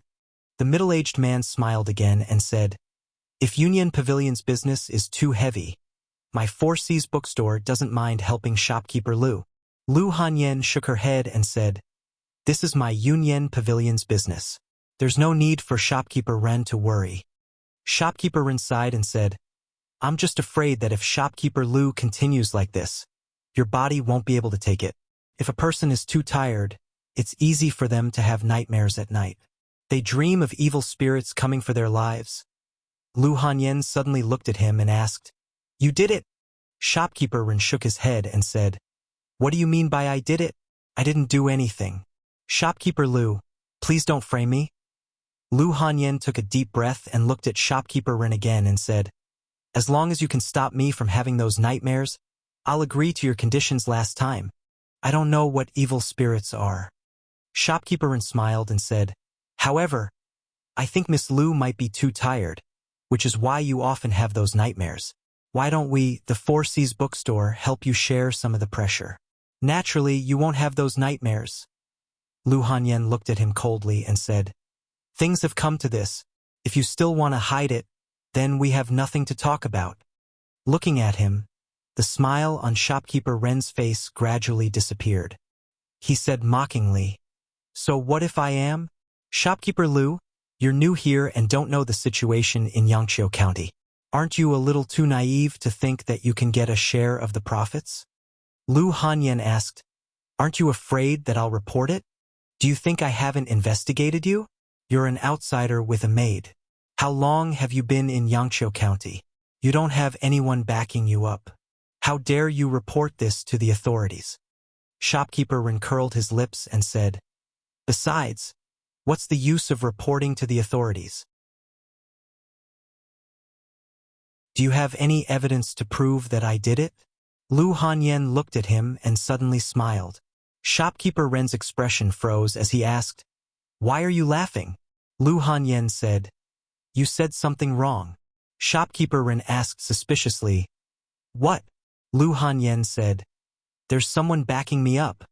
While Shopkeeper Ren was bewildered, a cold iron chain was wrapped around his neck. Zhang Shan kicked him in the butt and said angrily, "You're rebelling. What's the use of reporting to the authorities? Do you think the Yamen is run by your family?" Li Mu held the iron chain and looked at the extremely flustered Shopkeeper Ren. He said calmly, "Take him away." The Four Seas bookstore and Union Pavilion were competitors, so they had a motive to commit the crime. When Shopkeeper Ren admitted that he was involved, Li Mu, Zhang Shan, and Li Si were all present. There were also witnesses. However, this person quibbled on the way there. When he arrived at the court, he flatly denied it. When he was questioned by Zhang County magistrates, he said firmly, "Sir, this commoner has been wronged. This commoner has always been fair and law-abiding. How could I do such a thing?" Zhang County magistrates was expressionless. He said, "Raise your head and look at me." Shopkeeper Ren raised his head and looked at Zhang County magistrates. When their eyes met, the shopkeeper of the Four Seas bookstore suddenly froze. At the same time, Li Mu also noticed that Zhang County magistrate's eyes seemed to have turned into a deep pool. With just a glance, his gaze seemed to have sunk into it. He hurriedly looked away. At this moment, Zhang County magistrates looked at Shopkeeper Ren and asked calmly, "The Union Pavilion's shopkeeper has been haunted by evil spirits recently. Was it your doing?" Shopkeeper Ren nodded mechanically. "Yes." Zhang County magistrates continued to ask, "Why did you do this?" Shopkeeper Ren said, "The Union Pavilion stole our Four Seas bookstore's business. Their shopkeeper is a woman who just came to Yangshuo County not long ago. She has no background, so I wanted to force her to give up a portion of the profits." "Who was the one controlling the evil spirits?" "I found a Taoist priest on the streets and spent 10 taels of silver to ask for his help." "Where is the Taoist priest?" "The Earth Temple in the west of the city." Cultivators were not under the jurisdiction of the government, but if there were any who committed crimes, it would be difficult for them to escape punishment. The imperial court had always had zero tolerance for cultivators who used Taoism to harm others. Those who harmed others' lives would be killed. Those who used evil spirits to harm others to achieve certain goals would be beaten 100 times, crippled of their Taoism, and expelled. Hanja led people straight to the Earth Temple in the west of the city and found a wandering Taoist priest. The Taoist priest was only at the soul-refining realm. Hanja sealed his Taoism and brought him to the Yamen. After being identified by Shopkeeper Ren, Zhang County magistrates personally crippled his Taoism and destroyed his Dantian, cutting off any possibility of him harming others in the future. As for the shopkeeper of the Four Seas bookstore, as the mastermind behind the scenes, he naturally could not escape punishment. After being beaten 50 times, he was barely alive. In addition, the Four Seas bookstore was closed for 3 months and fined 100 taels of silver as compensation to the shopkeeper of the Union Pavilion. As for the evil spirit, it would be a pity to destroy it. Li Mu simply applied to Zhang County magistrates to send her to the Jinshan Temple. After all, Xuandu loved to entertain ghosts and demons. Li Mu would treat it as returning a favor to him. Shopkeeper Ren was carried away by 2 constables. Lu Hanyan looked at Li Mu and said, "Thank you?" Li Mu waved his hand and said, "What are you thanking me for? This case happened in my jurisdiction." Lu Hanyan did not stand on ceremony and said, "Then I'll go back first. Remember to come back for dinner tonight." After Lu Hanyan left, Hanja, who had been paying attention in this direction, came over and asked Li Mu, "Do you know the female shopkeeper of the Union Pavilion?" Li Mu said, "She's my neighbor." Hanja looked at him and asked, "Just your neighbor?" Li Mu asked, "What else could it be?" Hanja asked again, "Is your neighbor married?" Li Mu glanced at him and said, "Why are you asking this?" Hanja probed, "She's so beautiful and she's not married. Don't you have any other thoughts about her?" Li Mu said impatiently, "What are you trying to say?" Hanja said, "I just want to ask, if you had to choose between her and Miss Qing, Who would you choose? Li Mu looked at him in confusion and asked, "Why should I choose?" Looking at Li Mu's back as he left, Hanja touched his chin and fell into deep thought. The best result was, of course, Li Mu and shopkeeper Lu being together. This way, there would no longer be an eyesore between him and Li Qing. But what did he mean by that? Why should I choose? Did he mean that he didn't choose one? Or did he want both? In the guard room, Old Wang looked at Li Mu and said uncertainly, "You want both?" Li Mu nodded. "I want both." Old Wang looked at the books Li Mu picked out and asked, "These books are all basic knowledge before cultivation. You have no use for them, so what do you want them for?" Li Mu said, "I have other uses for them. Anyway, no one is reading these books. Why don't you lend them to me for a few days? I'll return them to you after a few days." Although Li Mu didn't need these books, Lu Hanyan and Wan Wan had just stepped onto the path of cultivation. They still needed to build a foundation and broaden their knowledge. It was unrealistic for Li Mu to explain things about cultivation to them one by one. It was better to give them a few books and let them read by themselves. Old Wang nodded and said, "Okay. Remember to return them when you're done." Old Wang was well-read and knowledgeable. Li Mu thought of Wan Wan and asked, "By the way, Old Wang, can ordinary people see wraiths?"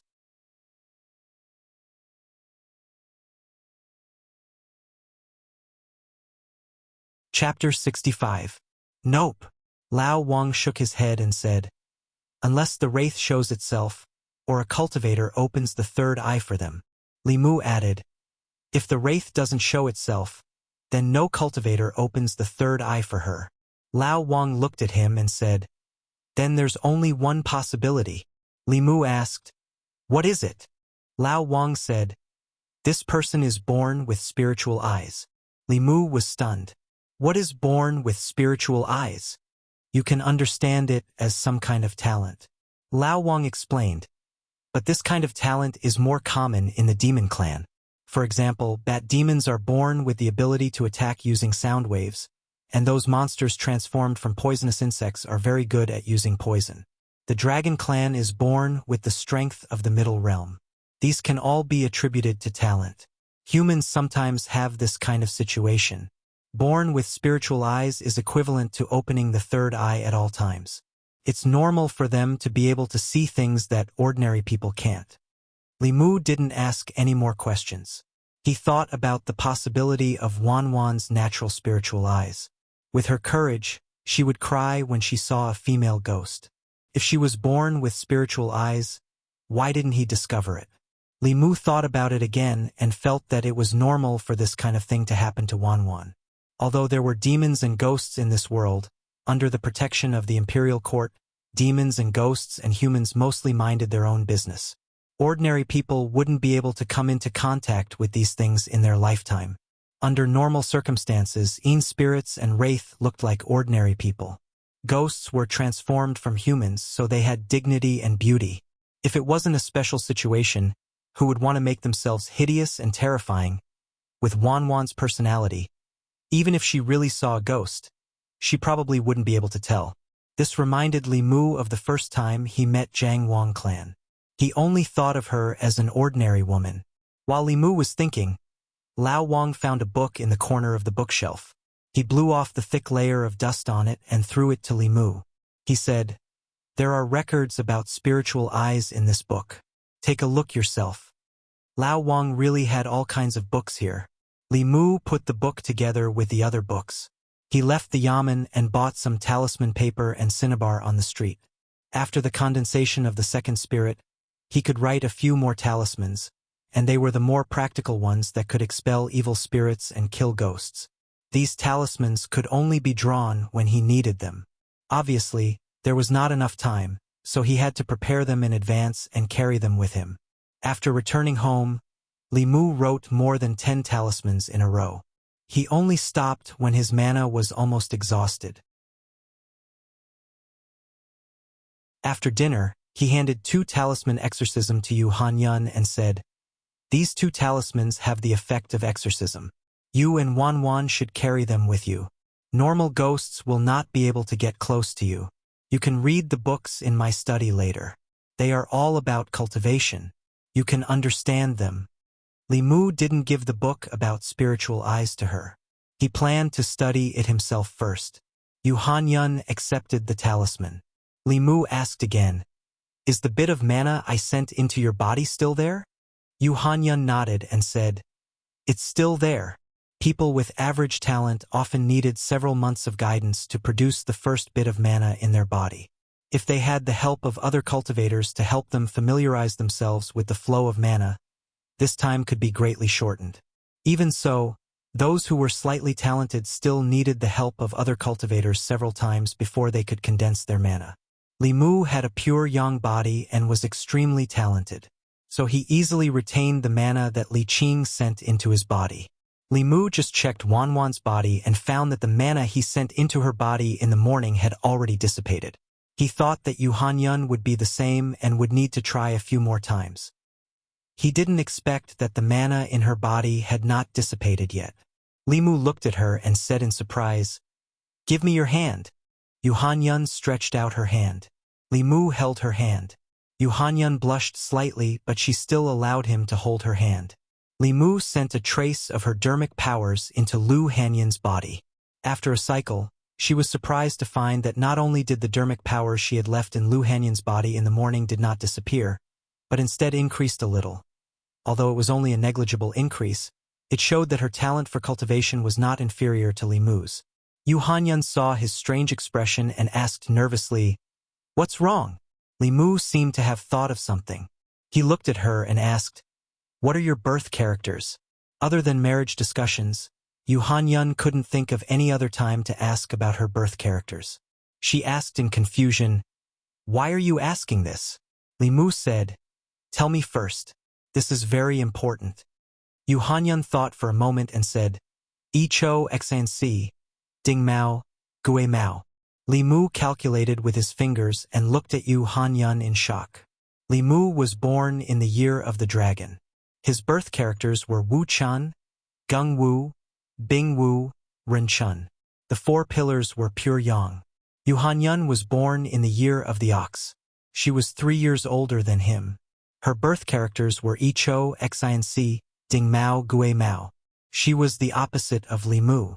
The four pillars were pure yin. Pure yang, pure yin, body of the 5 elements. The soul and the body were great supplements that even demons and heretical cultivation would covet. It was also an excellent body for cultivation. Li Mu used to think that since he had a pure yang body, his cultivation speed would be as fast as cheating. However, he recently realized that although his cultivation speed was not slow, it was far from the description of a pure yang body in the books. The reason why he could condense 2 souls in such a short time was because he collected the 7 emotions very quickly. His cultivation path was different from others. Li Mu had thought about this question before and quickly found the answer. Although his body was still pure yang, his soul belonged to his previous life. Because of this, his cultivation speed was greatly reduced compared to people whose souls and bodies were pure yang. However, Yu Hanyun was different. She had a complete pure yin body. In terms of normal cultivation speed, even Li Mu could not compare to her. Li Mu looked at Yu Hanyun in a daze. She and Wanwan, one had a pure yin body and the other was born with spirit eyes. What kind of master and servant were they? Yu Hanyun saw his strange expression and felt a little uneasy. She asked, "Is there a problem?" Li Mu came back to his senses. He never expected that Yu Hanyun would have such a rare body like him. He looked at Yu Hanyun and asked, "Has anyone told you that you have a rare pure yin body?" As soon as he said this, Yu Hanyun's body trembled and her face immediately turned pale. Li Mu was stunned for a moment and asked, "What's wrong?" Yu Hanyun lowered her head and said with a calm expression, "When I was young, father and mother found a fortune-teller. The fortune-teller said that a pure yang body and a pure yin body would bring calamity to their loved ones. Father and mother thought that I was inauspicious and sold me to the music hall. Although there was no such thing as a pure yang body and a pure yin body, they would easily attract the covetous of evil beings. To a certain extent, it was not wrong to say that they would bring calamity to the people around them. The cause of death of Li Mu's predecessor was probably because of this. He could only comfort Yu Hanyun by saying, "That fortune-teller was obviously a Jianghu swindler. Don't take it to heart." Yu Hanyun looked up and smiled. She said, "You don't have to comfort me. So what if I'm a pure yang body? After so many years, haven't I still survived? There is no such thing as a pure yang body. I also have a pure yang body, but no one has ever said that about me." Li Mu took out the book on the basics of cultivation that Li Qing gave him from the study. He turned to a page and said, "She has a pure yin body. Not only is she not a loner, but she is also a genius in cultivation. Take a look for yourself." "Really?" Yu Hanyun took the book and looked at it expectantly. On the yellowed page there were a few sentences. People with a pure yang body and a pure yin body have souls that are different from ordinary people's.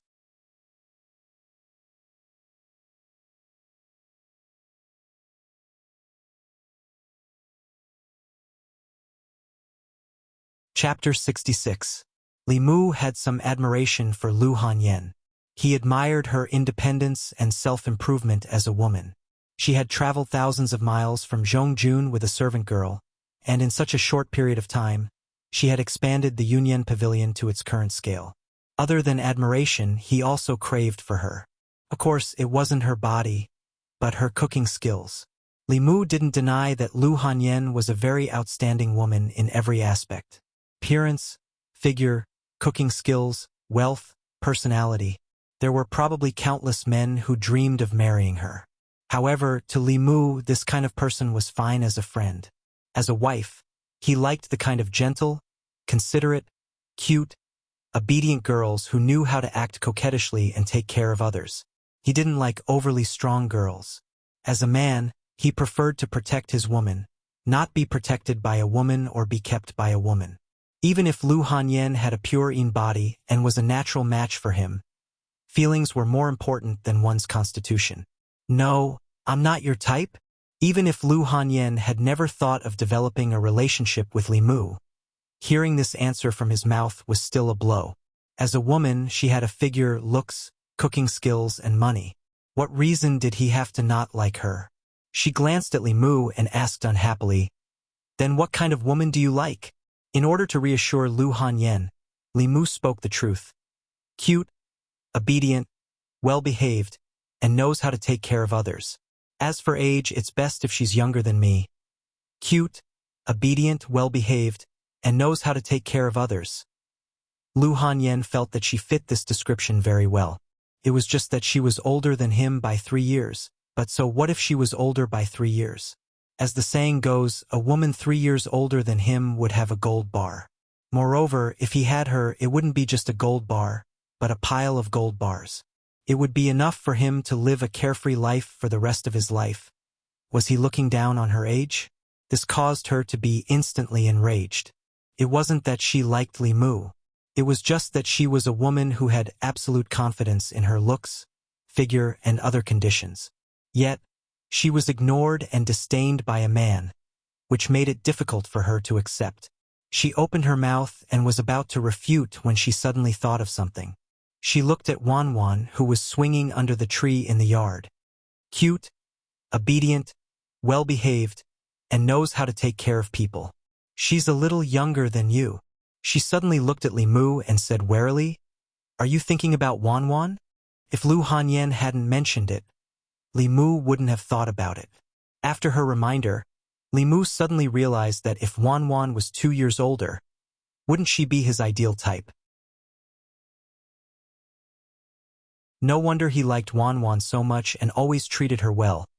He put away these thoughts and shook his head at Lu Hanyan, saying, "If I'm unlucky, I only have a few months left to live.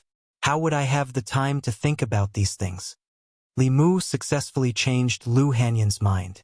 She asked, "Aren't you a cultivator? Don't tell me you can't treat your illness?" To be exact, what I'm suffering from is not an illness. Since Lu Hanyan had also stepped onto the path of cultivation, the things that were inconvenient to talk to her in detail before could be explained now. Deciding to be honest with her, Li Mu continued, "I stepped onto the path of cultivation in order to survive." Humans have 3 spiritual and 7 physical souls. 2 months ago, my 7 physical souls were taken away by a demon. Only by condensing 4 physical souls within half a year can I have a chance to survive. Lu Hanyan listened carefully and asked, "Then how many physical souls have you condensed now?"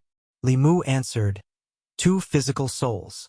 Lu Hanyan hurriedly said, "Then hurry up and condense the other 2 physical souls." Condensing the physical souls is not that simple. Li Mu took the opportunity to teach Lu Hanyan about the path of cultivation. He slowly said, "Humans are born with the 7 physical souls. The 7 physical souls are born from the 7 emotions of happiness, anger, sorrow, fear, love, evil, and desire. If you want to condense the 7 physical souls again, you have to accumulate a large amount of the 7 emotions. These 7 emotions need to be generated by others. This is easier said than done. Accumulating the 7 emotions."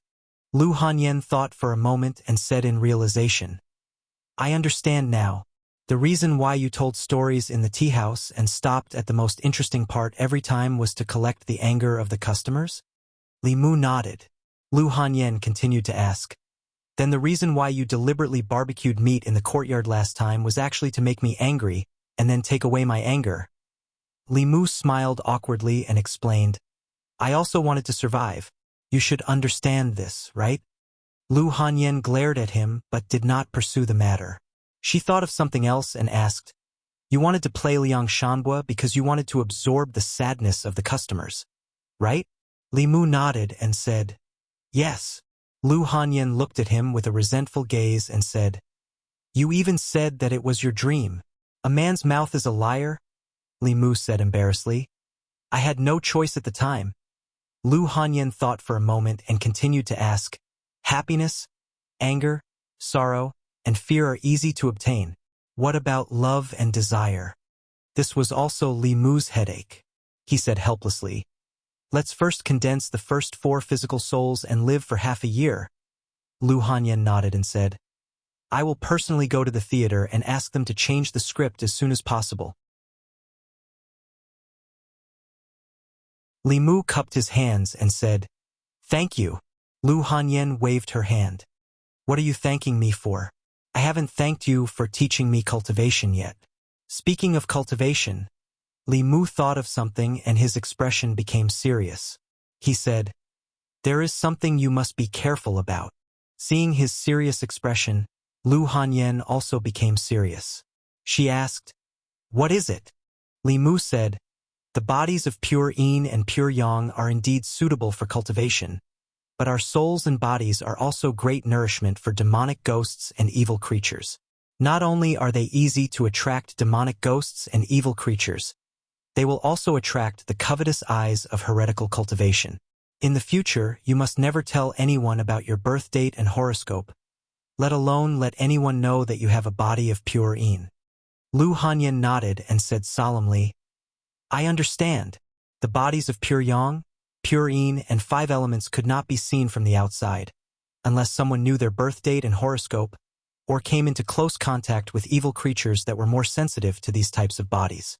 That night in the Zhang family village, the zombie did not chase after Hanja and only chased after Li Mu because of this reason. Lu Hanyan closed the introductory book and said, "Let me have a look at this book. This book could help her understand more about cultivation." Li Mu nodded and said, "Take it. Take the other books in the study as well. Remember to return them to me when you're done." Although this book was no longer of any use to Li Mu, it was still a gift from Li Qing. It would not be good to give it to someone else. Lu Hanyan returned home and put the book under her pillow.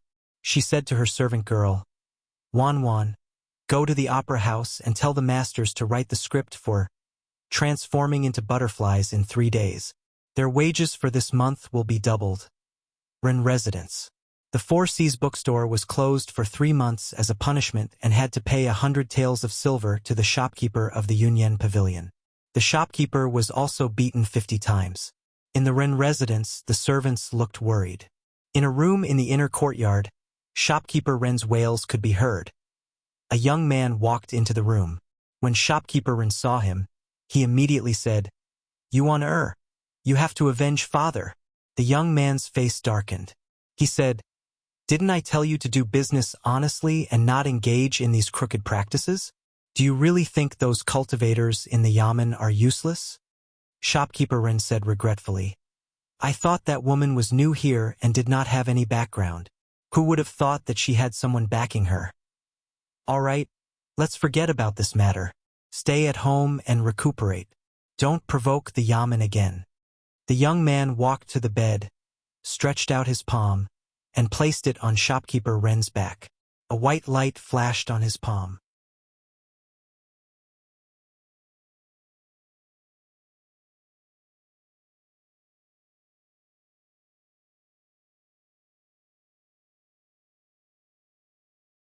Even for those with a little talent, it would take 10 days to half a month to master it. For those with mediocre talent, it was common for them to practice for several months before they could master it.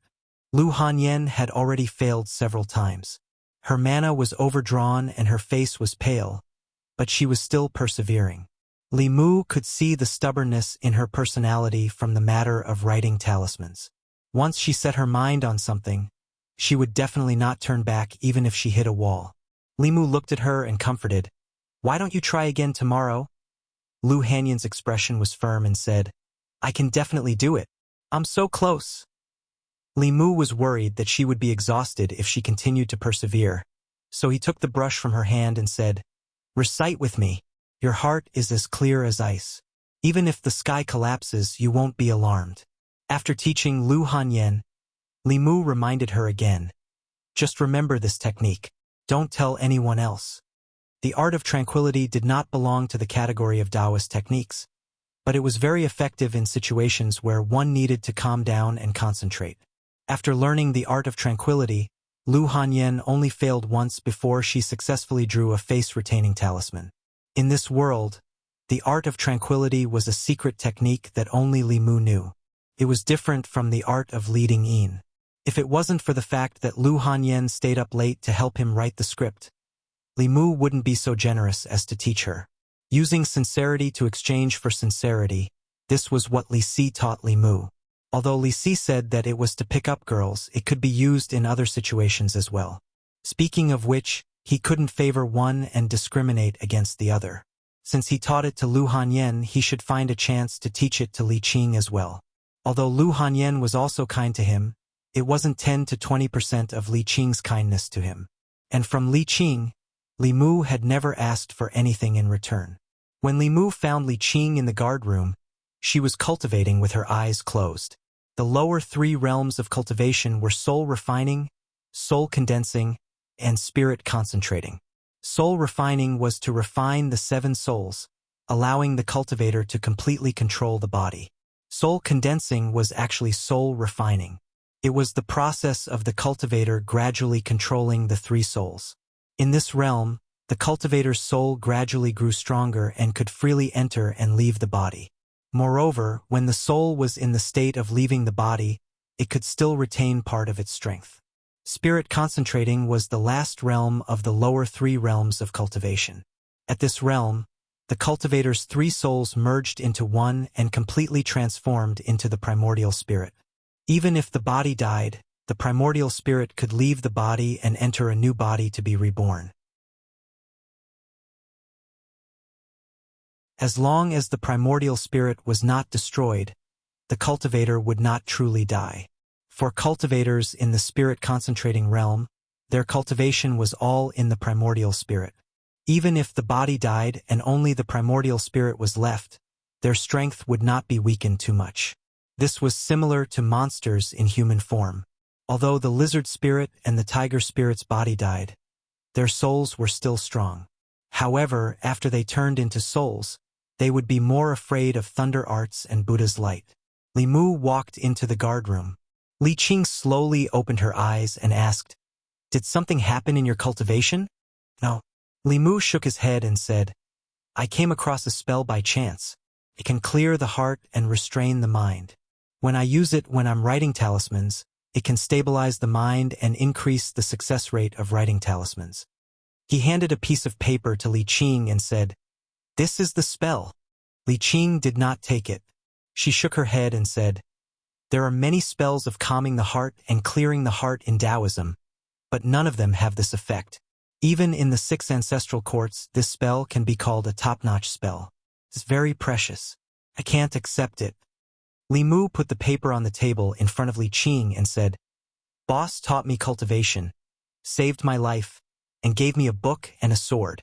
What's this little spell?" Li Mu had many Taoist spells and scriptures. The clear heart spell was the least effective among them. It was not that Li Mu did not want to give her something good.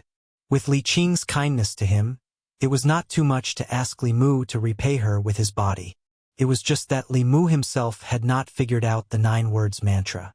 If he took it out like this, he would not even be able to come up with an excuse. Although this little clear heart spell could not repay Li Qing's kindness, they lived under the same roof every day and had many opportunities to interact. In the future, there would be plenty of opportunities to slowly repay her. After all, the future was long. Putting the paper on the table, Li Mu smiled at Li Qing and said, "Boss, continue cultivating. I'm going out to patrol."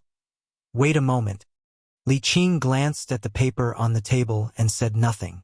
She only looked at Li Mu and asked, "You've already condensed corpse dog and concealed arrow. Which one are you going to condense next?" Li Mu embarrassedly said, "Sparrow shade." Li Qing continued to ask, "Have you thought about how to collect grief?" Li Mu nodded and told her his idea. "That's actually a good idea. Only you could think of it." Li Qing smiled and said, "Go. I'll leave the matters of the yamen to Zhongshan and Li Si.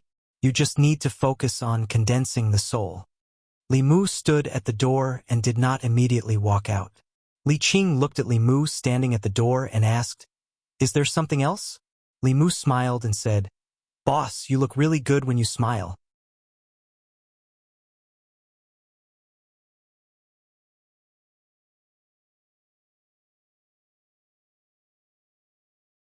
Chapter 68. Li Mu had already memorized the script of transforming into a butterfly with the help of the clear mind technique. Lu Hanyan asked him to come to the theater to rehearse when he was free. 1 minute on stage was 10 years of practice off stage. Before officially going on stage, everyone had to memorize the script thoroughly and rehearse it in advance without any mistakes. Only then could they walk from behind the scenes to the front of the stage. When shopkeeper Huang saw Li Mu, he ran over eagerly and said, "Young master, you're here. Please change into your costume first. We'll start rehearsing in a while." Li Mu needed the audience to feel sad for him. Naturally, the more miserable the character he played, the better. Who else could he choose to play Liangshan Bo? However, in fact, he wasn't very sure if he could collect sadness in this way. If he couldn't, he would let Li Qing break his legs and pretend to be a beggar. He would beg at the city gate. A man should be more ruthless to himself. Survival was always the first priority. Dignity and other things could be abandoned in the face of life. Because it was just a rehearsal, Li Mu changed into his costume and didn't put on makeup. He sat backstage. After a while, he saw shopkeeper Huang coming over with another handsome scholar in costume. Li Mu looked at the handsome scholar's face. No matter how he looked at it, it was familiar. However, he couldn't remember where he had seen it before. The handsome scholar crossed his arms and asked, "What's wrong? You don't recognize me?" Li Mu looked at Lu Hanyan and said in surprise, "Why are you dressed like this?" "Because I'm acting in a heroic stage." Lu Hanyan looked at him proudly and asked, "How is it? Do I look like you?" Needless to say, Lu Hanyan was beautiful. After dressing up as a man, she immediately became a heroic young man. If she walked on the street, she would probably attract a lot of ignorant girls. "That sounds like it." Li Mu nodded. Then he thought of something and asked, "Wait, do you know how to act?" As the female lead of Liangzhu, Zhu Yingtai had a lot of scenes and lines in the drama. If she screwed up, she would just lose a few customers. However, to Li Mu, he would lose a bunch of leaks. No, he would lose the hope of condensing the sparrow shade and becoming a real man. This was not something for her to play with. Lu Hanyan glanced at him and said, "If you don't believe me, I can arrange for someone else to act in Yingtai. Although Auntie Wang is in her 50s, her basic skills are solid." Acting as a young woman in her 20s shouldn't be a problem. Li Mu said without hesitation. Of course I believe you. Liang Zhu was a couple in the drama. Although there weren't any restricted scenes, it was inevitable for them to hold hands and hug. If he had to choose between Auntie Wang and Lu Hanyan, Li Mu would still choose her. The only thing he was worried about was that Zhu Yingtai was going to dress up as a man. If he let Li Qing act, she wouldn't need any props and would just wear a loose costume. No one would be able to tell. However, Lu Hanyan was different. Unless the audience was blind, they would be able to tell at a glance. Li Mu subconsciously looked at her and noticed that her originally bulging chest had become flat. After being stunned for a moment, he couldn't help but ask, "Don't you feel uncomfortable from being strangled?" Lu Hanyan lowered her head and said in embarrassment, "It's none of your business." Li Mu was also worried that she would hurt herself. It wouldn't be good if she hurt her body in order to satisfy her desire for acting. However, since Lu Hanyan didn't care, he couldn't say anything more. He said, "Since you're ready, let's start rehearsing." While the two were rehearsing, on the other side of the theater, several actors gathered there and looked at the two figures not far away. One of them was puzzled and said, "Transforming into butterflies is such a good script. Why did you find a newcomer to act as the lead? Isn't this messing around?" The person next to him looked at him and said, "Yeah, I thought you would act as Liang Shanbua. This is a rare opportunity to show your face. I don't know what you're thinking." That person listened to Li Mu's clumsy lines and sighed. He said, "I'm really not convinced. How am I not better than him?" Lu Hanyan was a professional. Not only was she proficient in musical instruments, but she was also good at singing. Li Mu was completely a layman. After the two of them rehearsed their lines, Lu Hanyan shook her head and said, "You can't go on stage directly like this. A real actor knows how to arouse the emotions of the guests. When they act as the bad guys, they can make the guests hate them so much that they even forget that this is acting and rush to the stage to curse. When they act as the good guys, they can gain the sympathy of the guests and make the guests cry for them. Your acting is too stiff. Even if you act as Liang Shanbua, you can't move the guests and get their grief." Grief was a very important thing. Li Mu also became serious and said, "I'll think about it carefully." Lu Hanyan shook her head and said, "A good actor takes 10 years to become a beginner, 20 years to become an actor, and 30 to 50 years to become a master.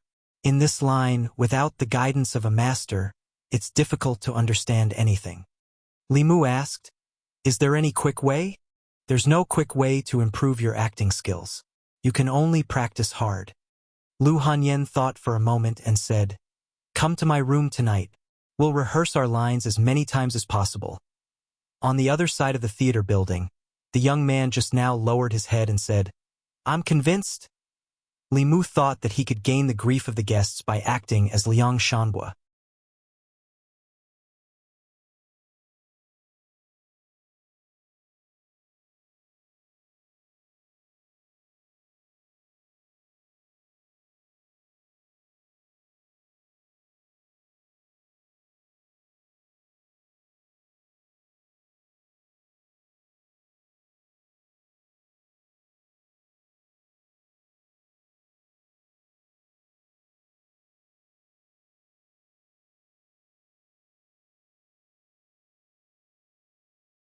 If it weren't for his determination to condense the sparrow shade, he probably wouldn't have been able to last 10 days.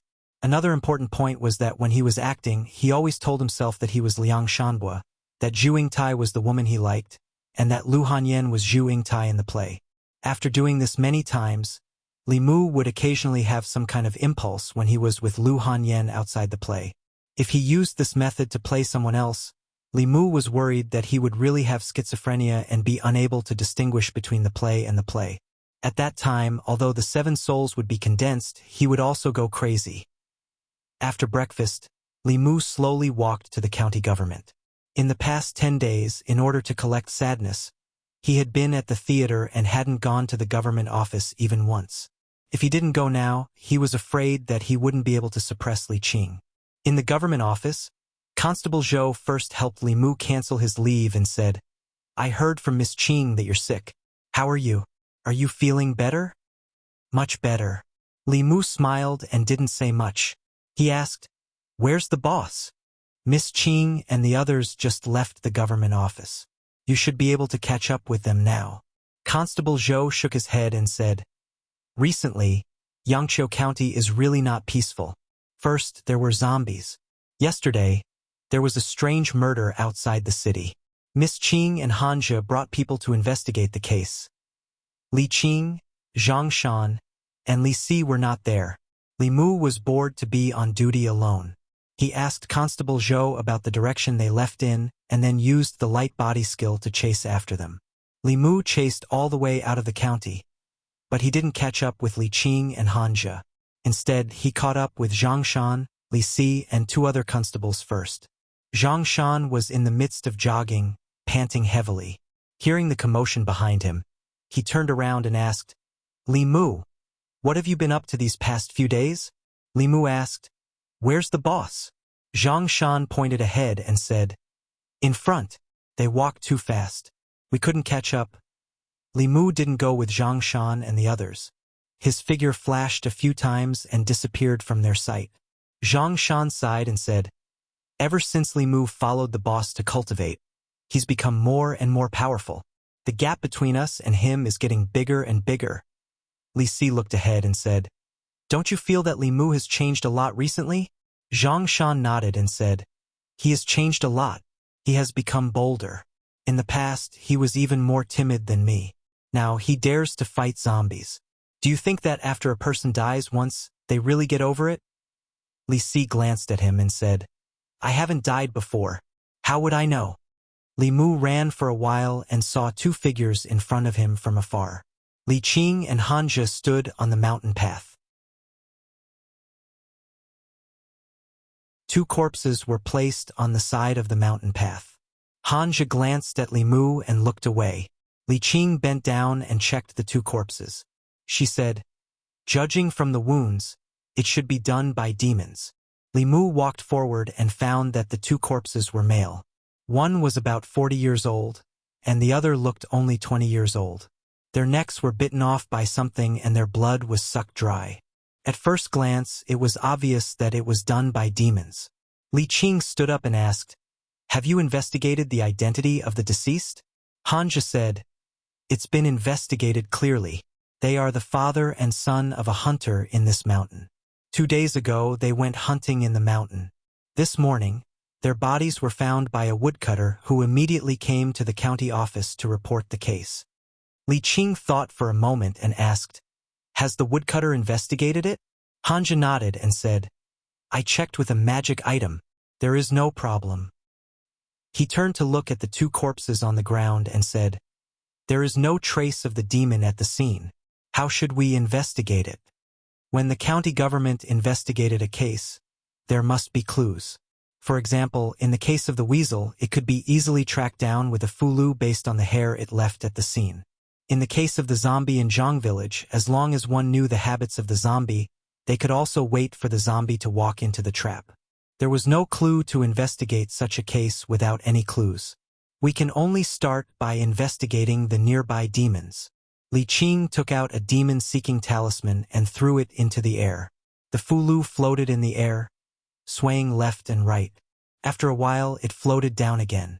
Hanja shook his head and said, there is no response from the demon-seeking talisman. There is no demon within a radius of 5 kilometers. It seems that the demon has already run away. Taoism had many magical spells that could be used in the process of investigating a case. For example, the shopkeeper of the Four Seas bookstore. Even if he had denied it before, after being checked by the Zhang County magistrates, he still told the truth.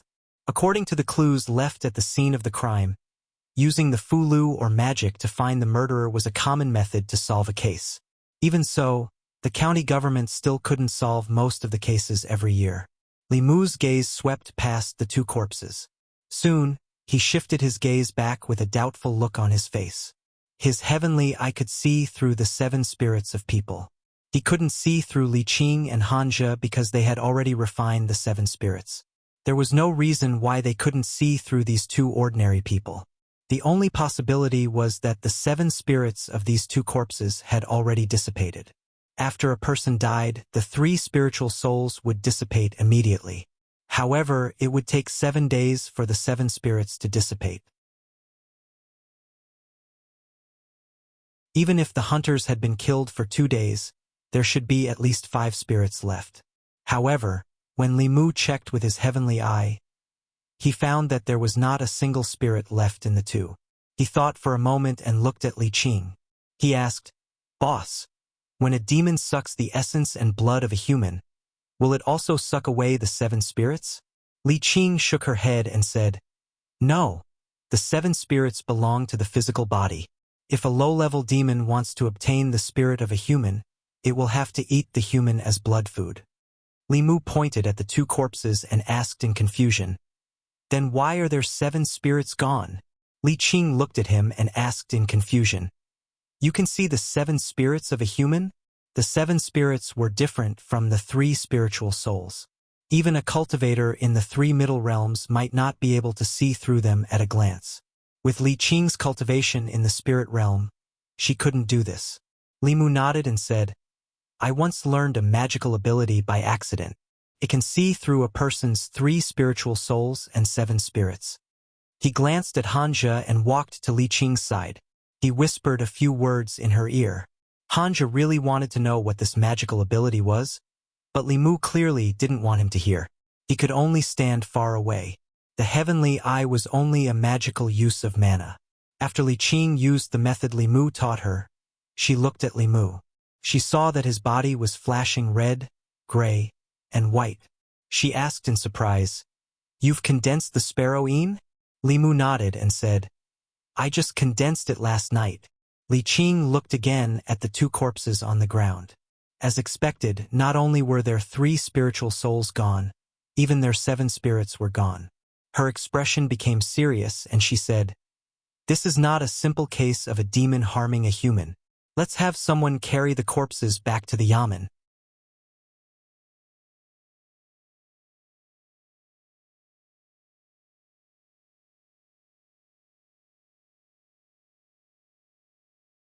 She nodded and said, "Take a few strands of their hair and prepare the talisman materials. I'll try." Hanja and Constable Zhou didn't have much hope. Only Li Mu had full confidence in Li Qing. The more complex the Fulu's talisman was, the harder it was to inscribe. Due to the need to imbue the talisman with transcendence energy, the difficulty of completing the talisman would increase exponentially. However, with the heart-calming mantra, this level of Fulu was nothing at all. Li Qing carefully studied the Fulu's talisman. After a while, she put down the book. She picked up the brush and dipped it in cinnabar. She closed her eyes for a moment and slowly opened them. Li Mu saw the tip of the brush dancing on the talisman paper like flowing water. In a flash, a Fulu was formed in Li Qing's hands. Li Qing put down the brush and said, "It's done." "So fast?" "You succeeded." Constable Zhou's face was full of disbelief. Hanja even opened his eyes wide. As a disciple of the Fulu school, he knew better than anyone how difficult it was to draw the Fulu just now. How could someone succeed in one try? He pursed his lips and looked at Li Qing and asked, "Miss Qing, have you learned this Fulu before?" "No." Li Qing didn't explain too much. She drew another Fulu with no name. She folded the 2 Fulu into the shape of a paper crane and threw it into the air. The 2 paper cranes floated in the air and danced above everyone's heads. Seeing that the paper cranes didn't have any intention of leaving, Constable Zhou sighed and shook his head, saying, "It seems..." Before his voice fell, the 2 paper cranes drew an arc and suddenly flew out of the county office. "It really works." A trace of joy appeared on Constable Zhou's face. He said, "You guys follow it quickly." Constable Zhou stayed in the county office. Li Mu, Li Qing, and Hanja followed the paper cranes out of the county office. Generally speaking, those who took people's souls for cultivation were heretical cultivation in the soul refining or soul condensing realm. Only cultivators in these 2 realms had such a great desire for other people's souls and boldness.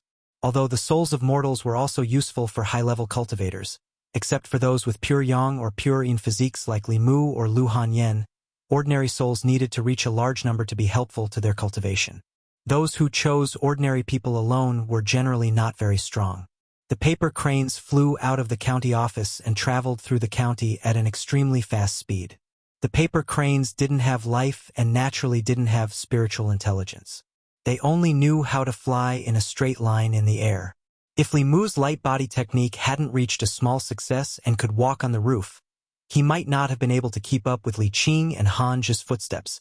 The paper cranes flew for a quarter of an hour and then disappeared into a courtyard with a tall gate.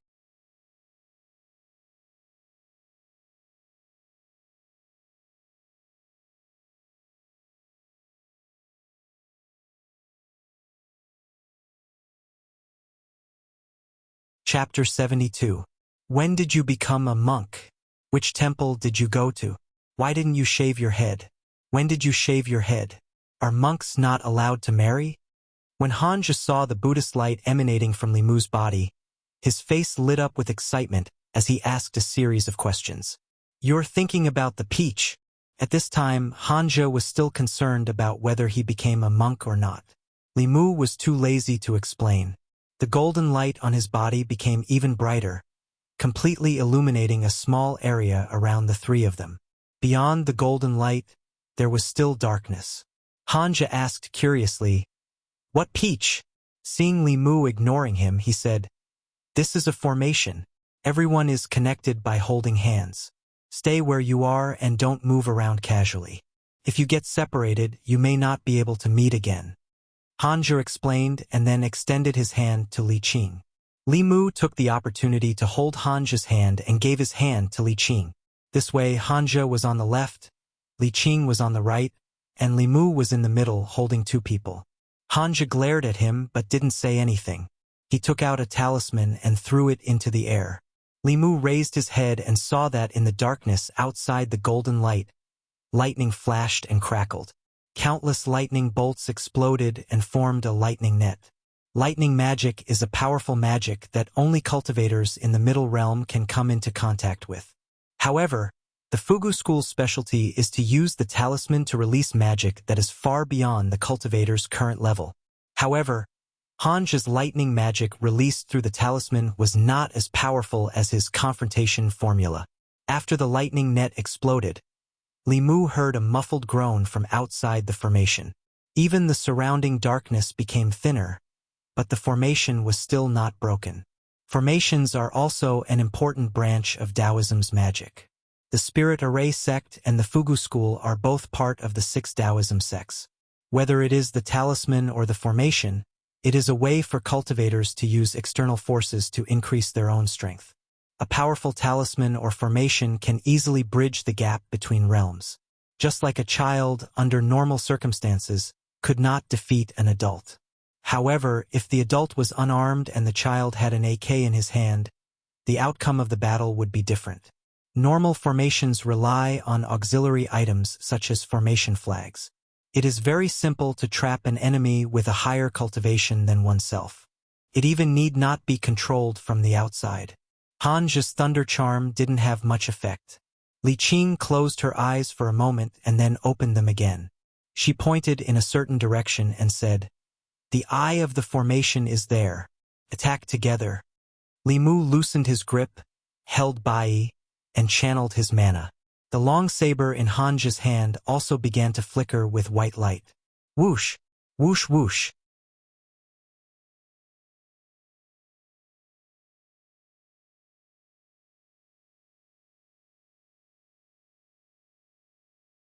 Walk on water, sit on fire, ride the wind, spit out flames, invisibility.